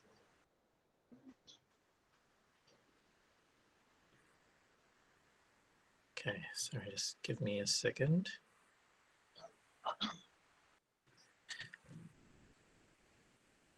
Okay, good. So again, let me ask, can you see the main slide? Yes, we can see the main slide. Okay, great. And it's going forward? Yeah. Super. Okay, great. Well, thank you very much. Thank you very much for the invitation. I regret only that I can't be there in person. I must say, I've only been to India once, and that was for the Strings conference in 2015, and I would have loved to have gone again. I would like to thank the organizers as well for putting together such a wonderful conference. I must say I've learned a lot in the last couple of days, and again, I'm only sorry that because of the time difference, I've not managed to attend all the talks, but I have attended quite a few, and those I've learned a lot from. So thank you very much. So I'd like to end this conference, and I'm a little bit glad that I'm the last word on these things. I'd like to end the conference with by just sharing some thoughts on two-dimensional gravity. I must admit that I haven't really been spending too much time thinking about gravity recently. Much of my recent work has to do with quantum field theory and quantum mechanical systems and quantum chaos. But there is one idea that's kind of been niggling at the back of my mind for some time, and this gives me a nice chance to expand on it a little bit. I must add that this is not, by no means is this completed work. It's very much work in progress. It's so many things. I have more things on these slides that I don't understand than I do understand. But this is a nice occasion to share these ideas, and maybe some of you might have some things to say about it, and maybe some of you might be inspired to continue along these lines. So much of what I'm about to say is really a review of some much earlier work by Gegenberg and Kunstadter back in the 1990s already and early 2000s. But it also comes from work from a paper that I put out recently that summarized these ideas, and work in progress that I'll hope to comment on toward the end of the talk. Okay, so this story goes back to the 1980s, in fact, or at least the version of the story that I'd like to tell you about goes back to the 1980s, and back to the work of Chern and Tenenblatt, who was a visiting scientist in Berkeley and worked with Chern at the time, on some ideas in differential geometry. And that's really where I came to these topics from. I tend to learn a lot when I teach to graduate students, and this is one of these topics that I guess I'd heard about and I'd known about for some time, but I hadn't really thought about much until I had to teach related things, and then you start to think about these things, and it gets a life of its own. So the story here is that in 1986, Chern and Tenenblatt wrote a beautiful paper in which they defined and studied a class of partial differential equations that described what they called pseudospherical surfaces. In fact, the idea of pseudospherical surfaces goes back much longer, but I'm going to pick it up it goes all the way back to Beckland's work on this, but I'm going to pick up from Chern and Tenenblatt. So they more or less classified a whole set of pseudospherical surfaces in this paper. And for an idea of what a pseudospherical surface looks like, there's a hand-drawn, remarkably poorly hand-drawn version of a pseudospherical surface, which you can generate quite straightforwardly in Mathematica, and it's a lot of fun to play around with these surfaces and see exactly how they related to these partial differential equations. But let me expand a little bit on this idea. So I must say as well that there may be some experts in the audience on things like soliton equations and nonlinear partial differential equations. To them, I would ask that you bear with me. But I've decided to keep the talk pedagogical, and so there's a fair amount of detail that I'll share in the talk, largely aimed at a graduate student audience, say. But also, if you're a physicist, then much of what I'm about to say comes in the language of differential geometry, and so maybe there's some different ways of thinking about this that I hope you will learn from this as well. So Chern and Tenenblatt said the following. So suppose I have a partial differential equation, which I describe by this function f of t x, some function phi and its derivatives. And f equals 0 was defined to describe a pseudospherical surface. Let's call it M. If I could find some set of one forms, omega I, whose components fi1 and fi2 are some smooth functions of tx, phi, and its derivatives. And I goes from 1 to 3 here. And then associated to this set of one forms is a set of structure equations. D omega is a half epsilon ijk, omega j wedge omega k. And if these structure equations hold, then they hold if and only if phi solves the partial differential equation f equals 0. In other words, given a function phi, I can associate that function to a pseudospherical surface with metric written in terms of the omegas, omega 1 squared plus omega 2 squared. These are two-dimensional surfaces.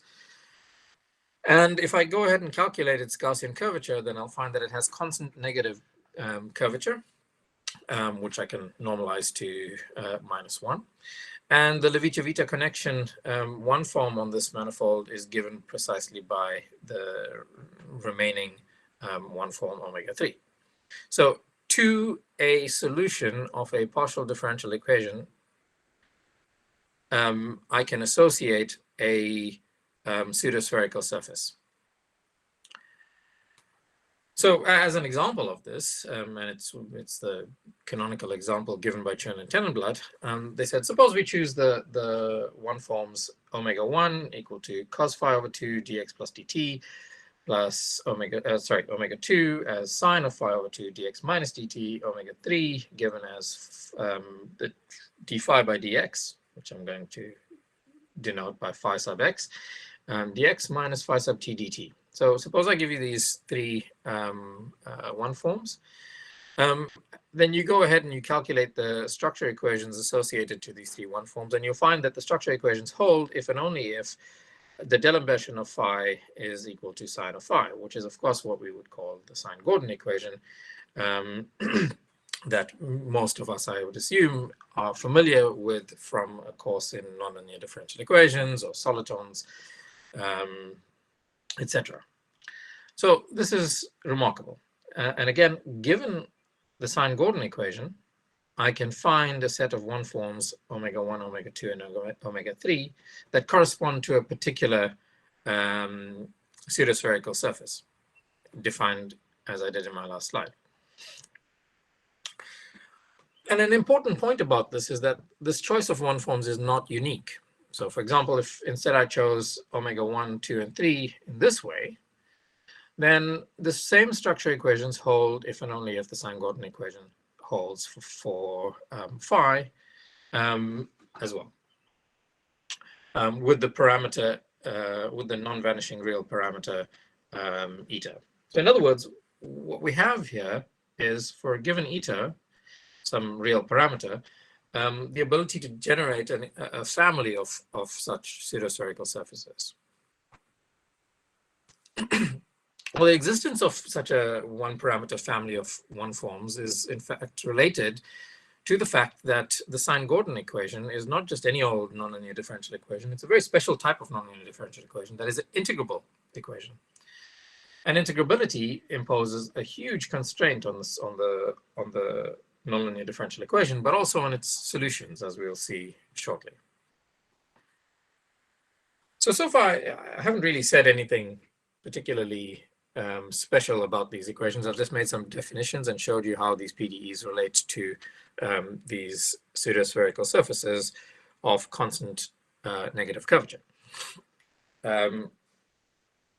But if you stop and think about it, it kind of gives you some sort of ADS PDE correspondence in the sense that associated to a particular partial differential equation, in this case the Sine-Gordon equation, is a particular anti-de Sitter space. Well, in this case, the Sine-Gordon equation with the D'Alembert operator acting on phi equal to sine phi is related to a Euclidean anti-de Sitter space in a particular set of coordinates. And the Euclidean version of the Sine-Gordon equation, which admittedly is not usually thought about, is related to ADS2 in a particular coordinate set. And the Sine-Gordon itself, the Sine-Gordon equation itself has some remarkable properties. Right? For one, as we mentioned just now, it's an integrable equation. And integrability in this sense means that there's an infinite tower of conserved charges that have to be satisfied for the system to be completely solvable. It is a nonlinear hyperbolic partial differential equation. Its quantum version is dual to the massive Turing model via bosonization. And in the language of high energy physics, we would call this an S-duality. So the quantum Sine-Gordon model is S-dual to the massive Turing model, which is a model of fermions. And relevant for this talk, and possibly relevant for Professor Hartman's talk that just finished, is the fact that it has a rich spectrum of soliton solutions.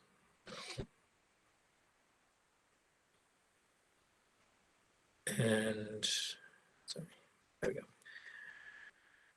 Okay, so let me just expand a little bit on these soliton solutions, and in some sense on the structure of the Sine-Gordon equation that will be relevant for what I want to say about two-dimensional gravity, which I haven't really come to yet. So in differential geometry, there exists a set of transformations called Becquerel transformations that map pseudospherical surfaces into each other via linear differential equations. So this is a bit of a mouthful, but let me tell you what I mean by this. And I'll tell you what I mean by bringing up a rather trivial example, which I'm sure we all know. And this is the Cauchy-Riemann equations that tell you whether you have an analytic function of complex variables or not. So, as we all know, given a complex valued function, let's say f of z, that I can write in terms of, or let's say f of x and y, that I can write in terms of its real and imaginary parts, which I'll call u of xy and v of xy. So, f of xy is u of xy plus I v of xy. Then the function f is analytic or differentiable on the complex plane if and only if its real and imaginary parts satisfy the Cauchy-Riemann equations, which says that the derivative of x of u with respect to x is the same as the derivative of v with respect to y, and the derivative of u with respect to y is minus the derivative of v with respect to x.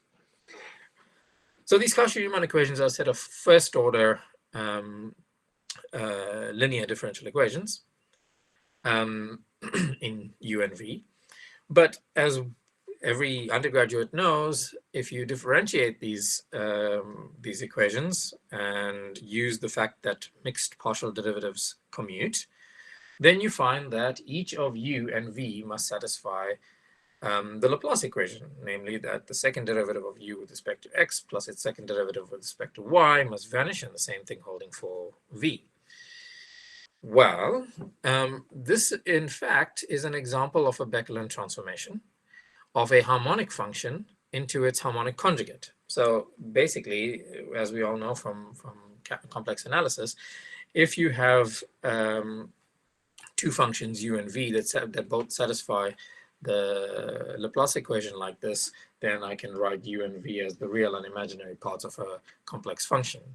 And the Laplace equation for u and the Laplace equation for v must be independently satisfied. And that tells us that this u and v are harmonic conjugates of each other. In this case, I have what's called an auto-Becquerel transformation because it maps the pseudospherical surface defined by Laplace equation into the same pseudospherical surface defined by the same Laplace equation. This is a trivial example, and Becquerel transformations really come into their own once we go to more complicated problems. For example, nonlinear differential equations, or when the Becquerel transformation maps one differential equation into a completely different differential equation.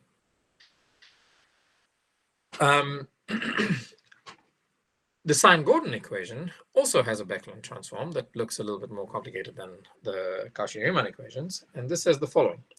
If I have the two differential equations on the left here, the first order equations, v sub x is u sub x plus 2k sine of v plus u over 2, and v sub y is minus u sub y plus 2 over k sine of v minus u, where k is some real parameter, then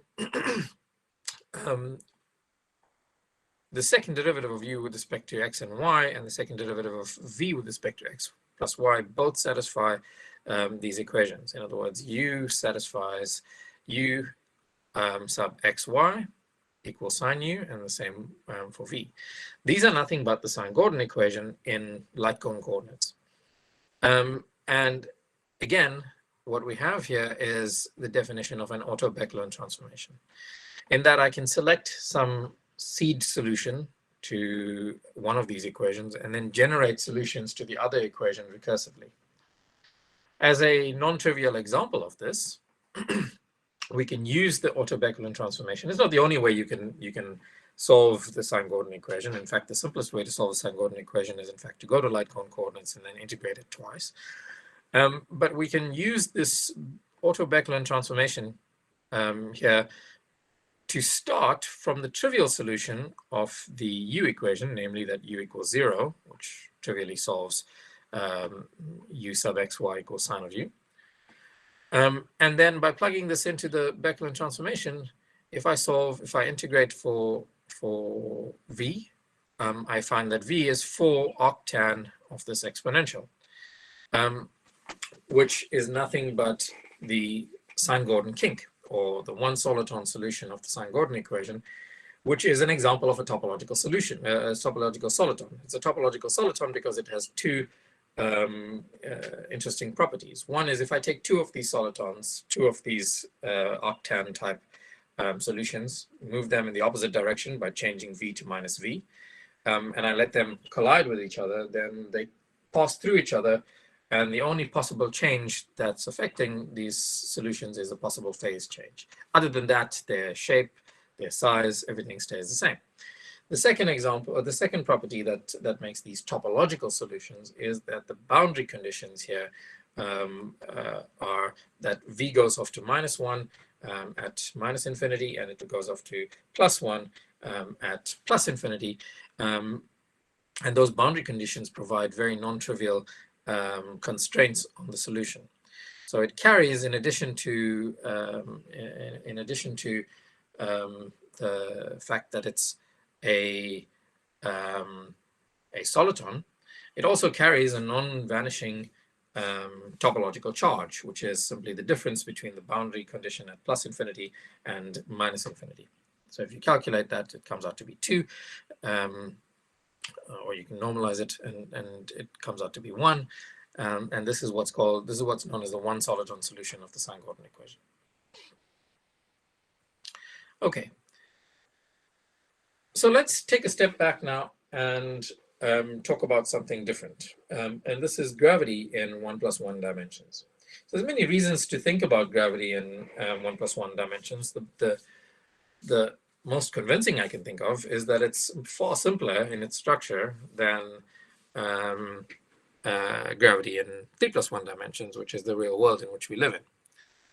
In fact, it's so simple that it's kind of trivial. In fact, if you go and read Weinberg's book on gravitation, he makes this statement very clear, that anything in any dimension less than capital D equals 4, so anything less than 3 + 1 dimensions, the Weyl tensor vanishes, which means that essentially the theory is topological and not geometrical.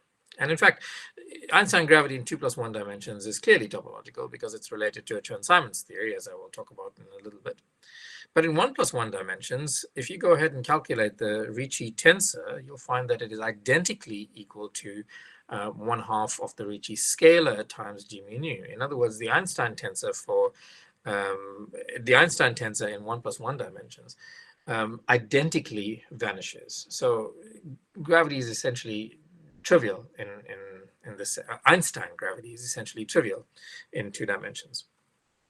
So this is not a problem that is new. It's a problem that was thought about a long time ago. And it's a problem that was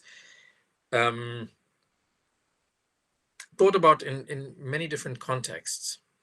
So at the time, string theory was thinking very much about scalar tensor type theories. So theories in which you had tensor gravitons coupled to scalar fields like the dilaton. And inspired by some of these recent developments in string theory, namely what's called the CGHS theory of gravity, as well as Polyakov's theory of 2-dimensional gravity, Jakiv and Teitelbaum independently suggested that one way around this issue of the fact that Einstein gravity is not well defined in 2 dimensions is to couple it into a dilaton, which gives you an action that looks like what you can see on the screen there. in some set of units, which is not really, I don't really need to care about to convey the idea here. But the point is that the gravitational action goes like the root of minus g times the dilaton times the scalar curvature plus some constant, which is of course the cosmological constant of the theory. And in 2 dimensions, of course, the Newton constant is dimensionless. And I can vary this action with respect to the dynamical fields in the theory. And the dynamical fields in the theory are the dilaton, tau, and the metric g. And if I vary with respect to tau, then the equation of motion that I get is simply that r plus lambda equals 0. In other words, all of these solutions are constant negative curvature solutions if I assume that lambda is a positive number. But keep in mind that this is not the equation of motion for the metric. This is the equation of motion for the dilaton. This is the equation of motion that I get when I vary the action with respect to tau, not g. When I vary the action with respect to g, I get an equation for the dilaton that looks like the Klein-Gordon equation. Del nu minus lambda over 2 gb nu, tau equals 0. So these solutions have some interesting properties, some remarkable properties, in fact. So the first thing that I said is that these are all constant curvature solutions. Constant curvature solutions in 2 dimensions, of course, means that they're maximally symmetric, which, again, in 2 dimensions means the existence of 3 Killing vectors. These will be important in what I have to say as well. And the constant curvature, the constant negative curvature, of course, mean that all of the solutions of JT gravity are locally diffeomorphic to ADS2, 2-dimensional anti-de Sitter space. However, because a solution of JT gravity is not just the metric, it's the metric and tensor, and dilaton multiplet, these solutions, while they are locally diffeomorphic to ADS2, can be globally distinct from ADS2. So let's leave that there for a second, and I want to make one comment about JT gravity thought of as a gauge theory. So, as I said earlier, Einstein gravity in 2 + 1 dimensions is quite famously a Chern-Simons theory. It's a topological theory of Chern-Simons gauge fields, SO2, 1 valued Chern-Simons gauge fields, whose action is basically just the integral of the Chern-Simons form, the trace of a wedge dA plus 2/3 a cubed, for some ISO 2, 1 valued connection A, which can be written in terms of the field binds on the spacetime and the spin connections on the spacetime, like this. And this is, of course, a beautiful theory that was expanded upon and elaborated by Witten in several papers. You know, if you're a student in the audience, I would strongly urge you to read those papers, as well as the follow-up papers by Witten and Maloney, as well as the multitude of other papers that have elaborated on the fact that 2 + 1 dimensional gravity is a Chern-Simons theory. And one might then be asking, well, could I think of JT gravity as a similar kind of gauge theory? The answer is yes. And if Einstein gravity is a Chern-Simons gauge theory, then JT gravity in 1 + 1 dimensions is an example of what's called a BF theory. And the action for this theory can be written as 1/2g times the integral over the trace of some SL 2, R valued scalar multiplied by some SL 2, R valued connection on the principal bundle over space-time, where F here is the curvature tensor, the curvature of 2 form associated to the connection. So dA plus 1/2 A commutated with A. Well, I want to show you how all of these facts about the gauge theory relate to what I said already about pseudospheres. So basically, I give you some connection form, and these have components A0, A1, A2, and associated to these are the field-bind components E0, E1, and the spin component omega 1. With this choice in this action, I reduce the equations of motion that I get by varying the action with respect to phi and A to two equations. So one equation for E and one equation for omega, and they take this form: dE minus epsilon omega wedge E equals 0, and d omega minus a half epsilon E wedge E equals 0. And I'll find that these are precisely the structure equations that I spoke about earlier. In other words, any solution of these equations must satisfy that the scalar curvature of the metric R of G must be minus lambda. So in this case, and what follows, I'm just going to choose, I'm going to go with the conventions of the field at the moment and choose lambda equal to 2. So this means that R equals minus 2. And where I construct the metric, as usual, from the field-bind forms as eta AB, epsilon mu A, epsilon mu B.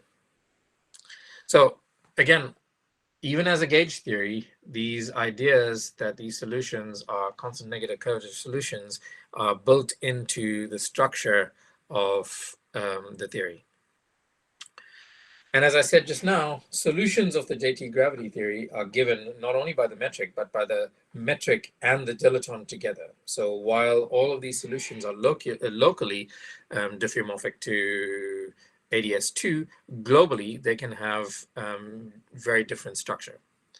One example of this that I'll come to just now is the so-called JT black hole. Okay, so this is something I want to spend a little bit of time on. But associated to JT gravity is a set of conserved quantities that I can construct. There are two of these vectors k mu and one ADM mass. Together, they give me the 3 killing vectors for a maximally symmetric spacetime.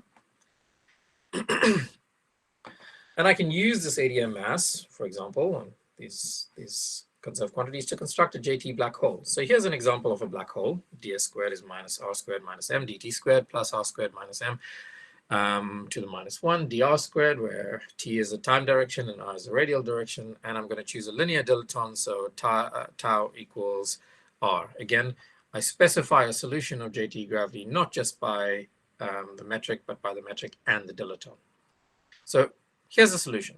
It is a solution of the JT gravity equations of motion, as you can check.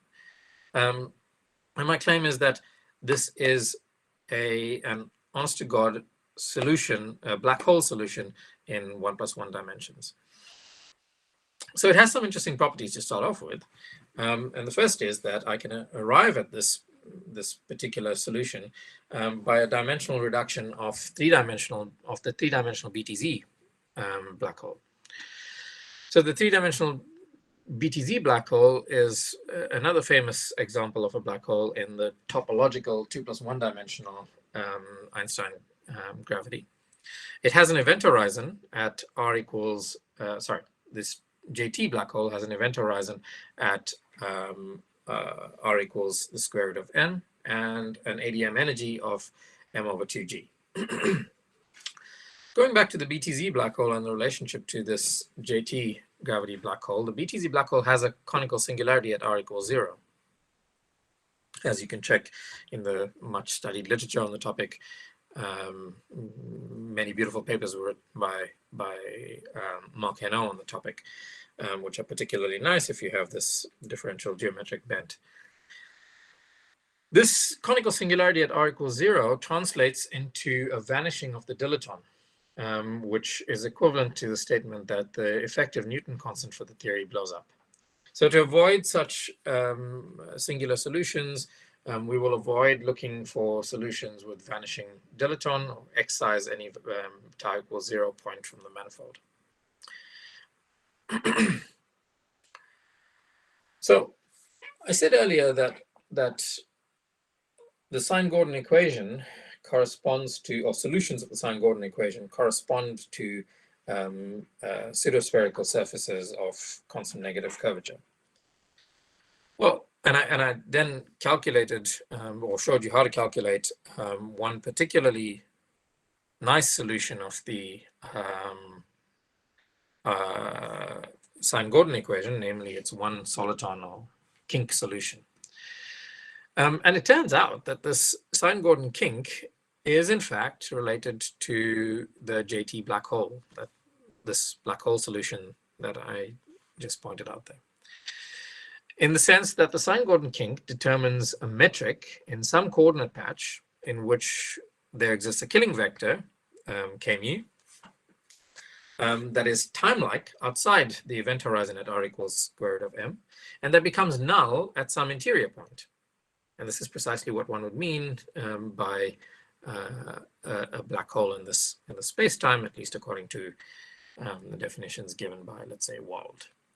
And you can draw the space-time diagram for this black hole solution in Kruskal-like coordinates, and you'll find these event horizons at tau equals 0. Singularities at tau equals 0 and tau equals tau c, event horizons, and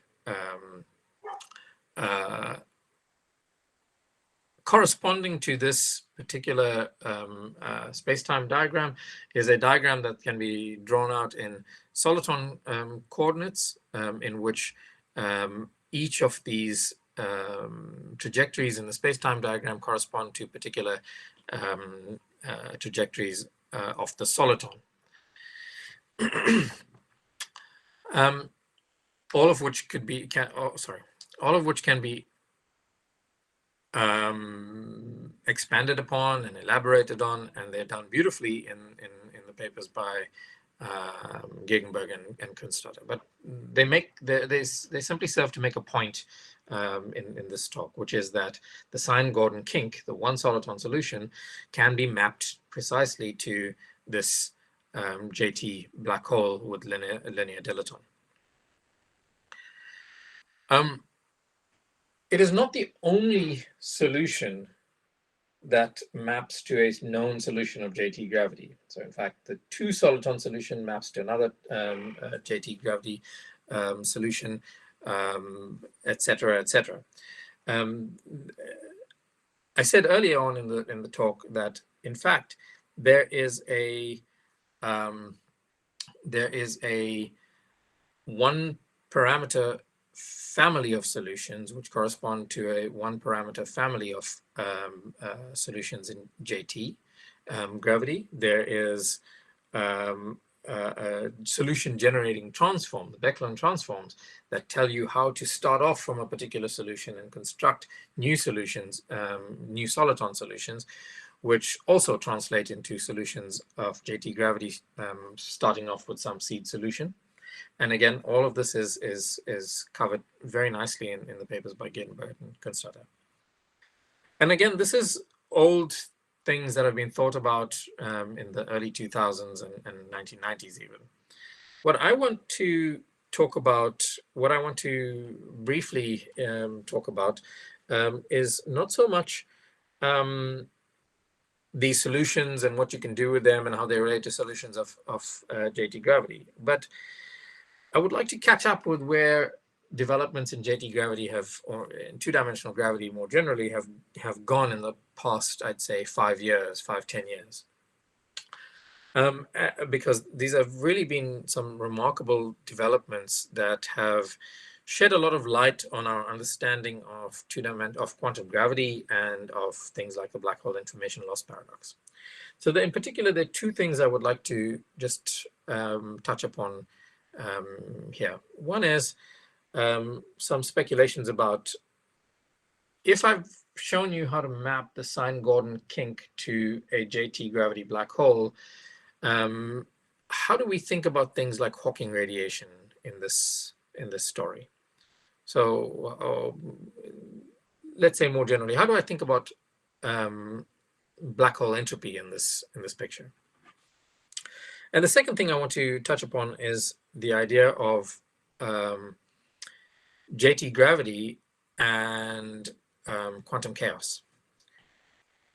Okay, so let's just engage in some speculations, and the next couple of slides are basically more or less speculations on where I think these ideas in two-dimensional gravity can be taken. So the first point I'd like to make is a conjecture given by Gegenberg and Kunstadter, which is that given any soliton solution of the Sine-Gordon equation, one can find a corresponding JT black hole with a uniquely determined mass. So suppose I give you a JT black hole with some total energy, and the claim here in this conjecture is that this JT black hole with total energy E0 is related to some n-soliton solution, and I can build the n-soliton solution using Beck-Lund transformations. So I start off from some seed solution, I go 1 soliton, 2 soliton, 3 soliton, etc. I can build up an n-soliton configuration out of this. And I can calculate the total energy of this n-soliton configuration. In fact, this was calculated in some beautiful old work by Fadiev and collaborators.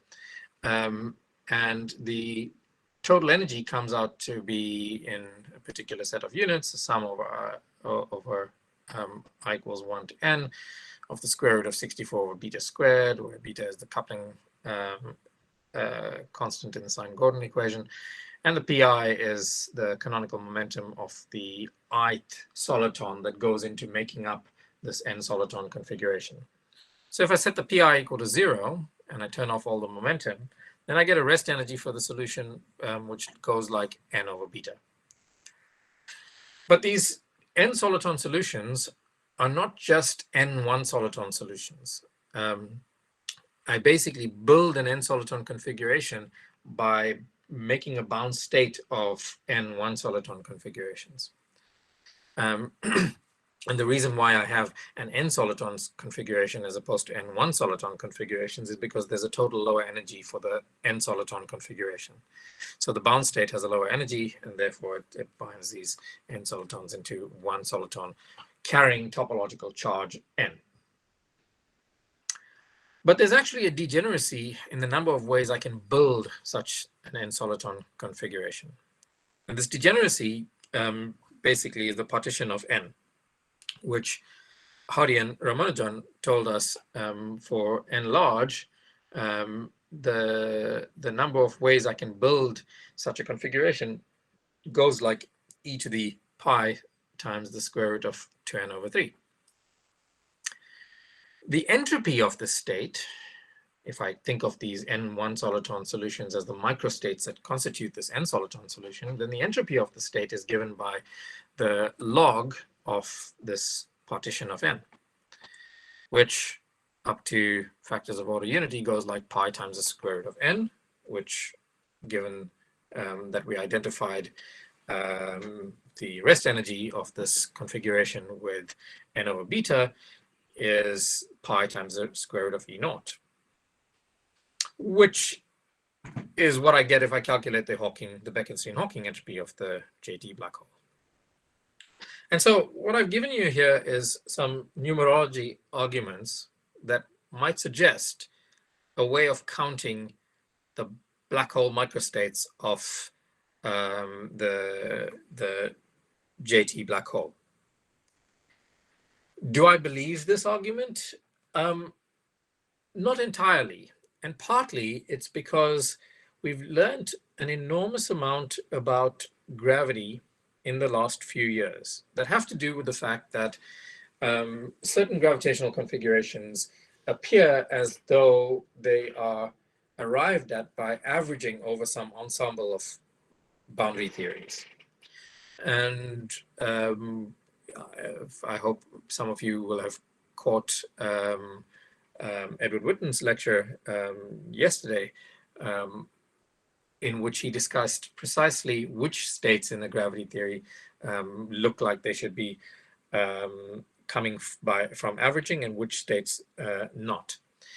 But basically, this is too naive an argument, but it's very suggestive. And I'd like to think that what we're learning, at least from the last couple of slides, is that these suggestive things usually point to something deeper. What that deeper thing is at this point, I don't know, but it's an interesting thread to start to pull on.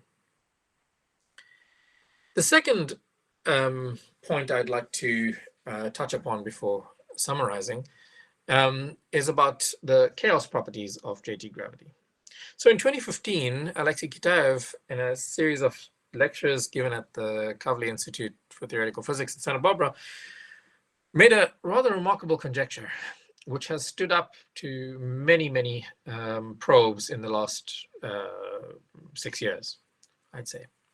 And that is that the low energy limit of JT gravity is dual to the quantum mechanics of n Majorana fermions with quenched random interactions. So basically what this means is that I have some neutral fermions, Majorana fermions, that have some Q Fermi coupling term, and the coupling constants are random and time independent.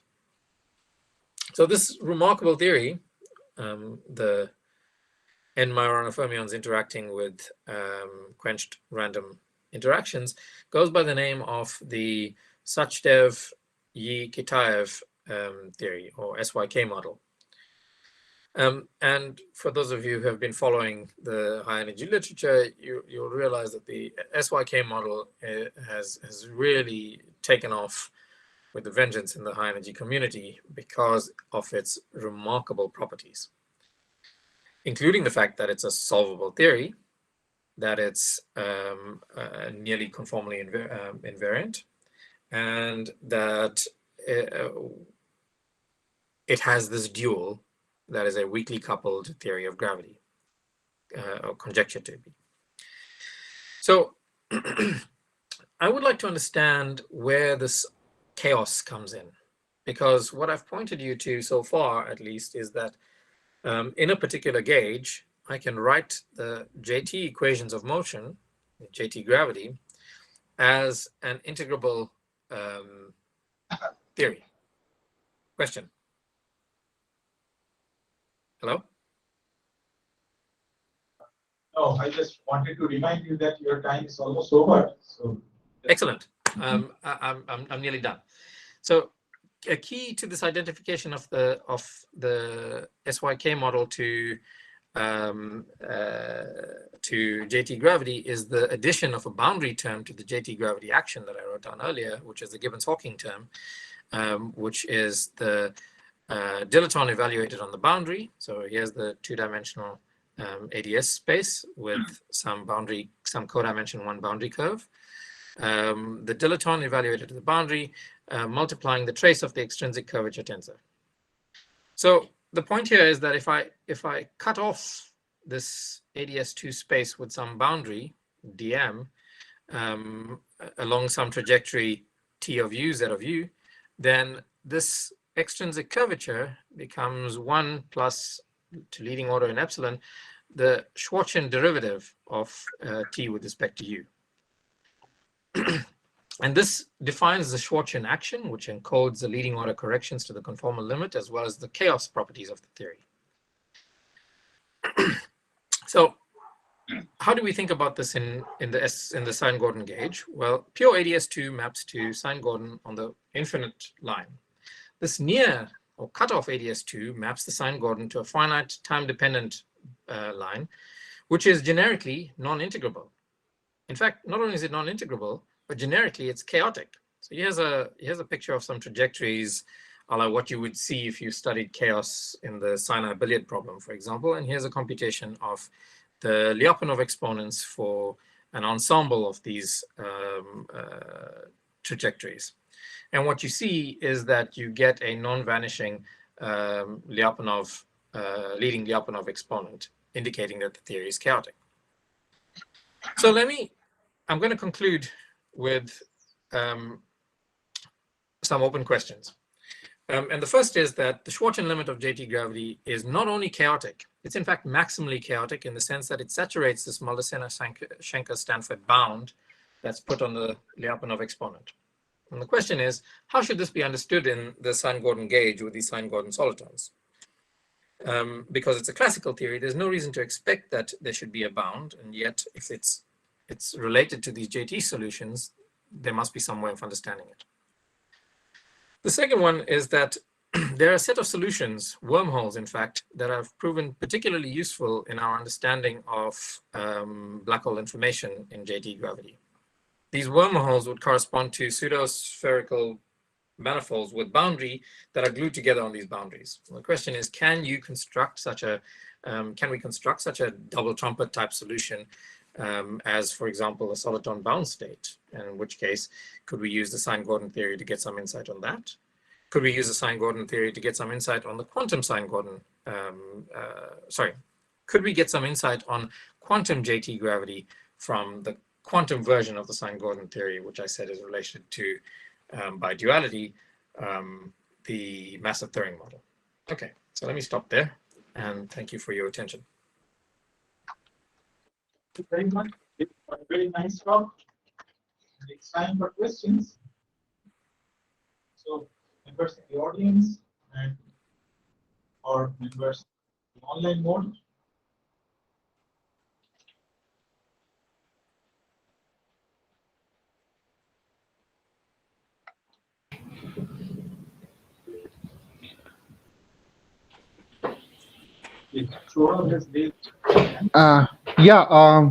Professor Murugan, that was a very nice talk. I just had one very naive question. You somewhere told about this ADM mass, right, of the 1+1 dimensional solution. So I was just curious, how do you define this ADM mass in 1+1 dimensions? I mean, usually they are defined through some kind of surface integrals in the asymptotic region. So, I mean, how do you define ADM energy or ADM Hamiltonian in 1+1 dimensions or ADM mass? So in 1+1 dimensional JT gravity, they're also defined through the introduction of a surface term. In this case, would be the Gibbons-Hawking type surface term. So you can, I can send you some literature on that goes back a couple of years and where people first studied this. Okay. Jeff, I have a naive question maybe. So my question is, can we really learn something about 3+1 quantum gravity from this 1+1 dimensional quantum gravity kind of models or JT gravity? Can we say something really? Is it really possible to connect it with the physical world, or is it, or maybe is it some kind of toy model or playground by which you can say something about condensed matter systems? Right. So I guess the main thing is that you want to learn about ADS2 because ADS2 is the near horizon limit of the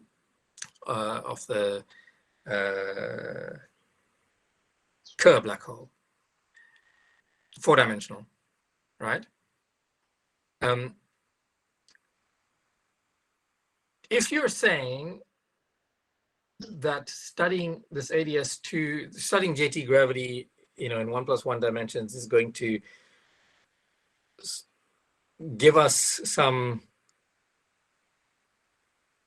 key insight as to how we're going to quantize gravity in 3+1 dimensions. My feeling is not, but like most of these toy models, what we try to learn are universal things. So things that fall into universality classes, and then we hope that these universality classes are dimension independent, and then you can learn something about some subset of it in higher dimensions.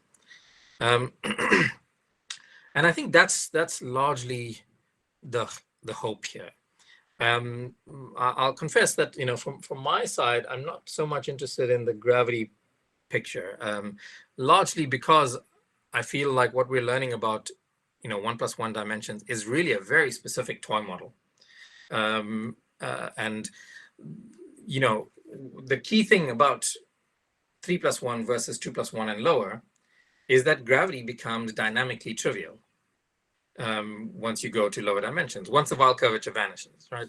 And again, Weinberg's old arguments are a beautiful illustration of why this is the case. And so even if we learn all of these things about 2+1 gravity, 1+1 gravity, we still at some point, if we're trying to quantize gravity, and let me just say we as a let's say a string theory quantum gravity community versus the loop quantum gravity community, nobody is going to believe us if we say we understand gravity. Nobody's going to take us seriously if we say we just understand gravity in 1+1 dimensions. There will always be this argument that you haven't solved the problem because you haven't solved it in 3+1. Okay, thank you so much. So let's thank the speaker once again. A very nice talk. And that brings us to the end of this conference, 3-day conference. So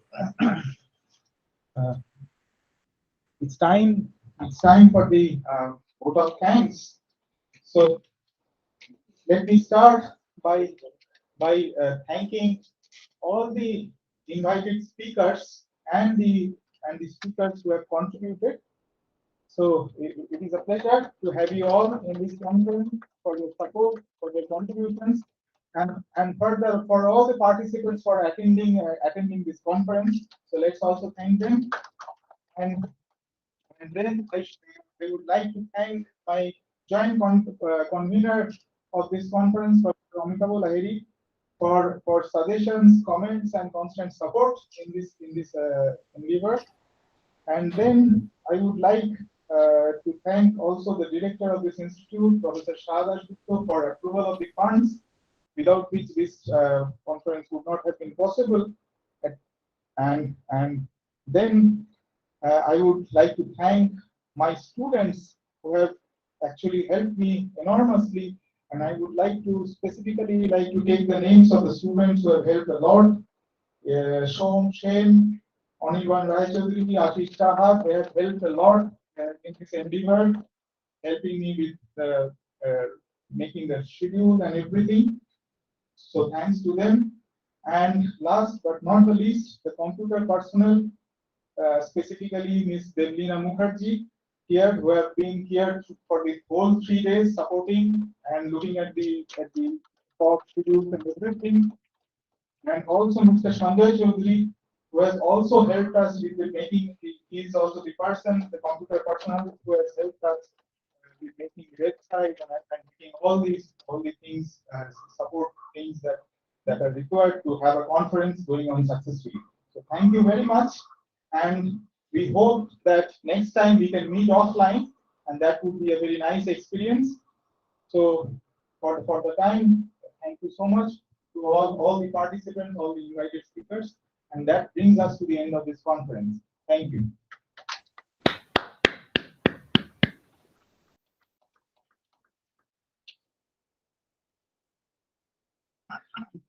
Everybody, thanks Nandan also. Yes.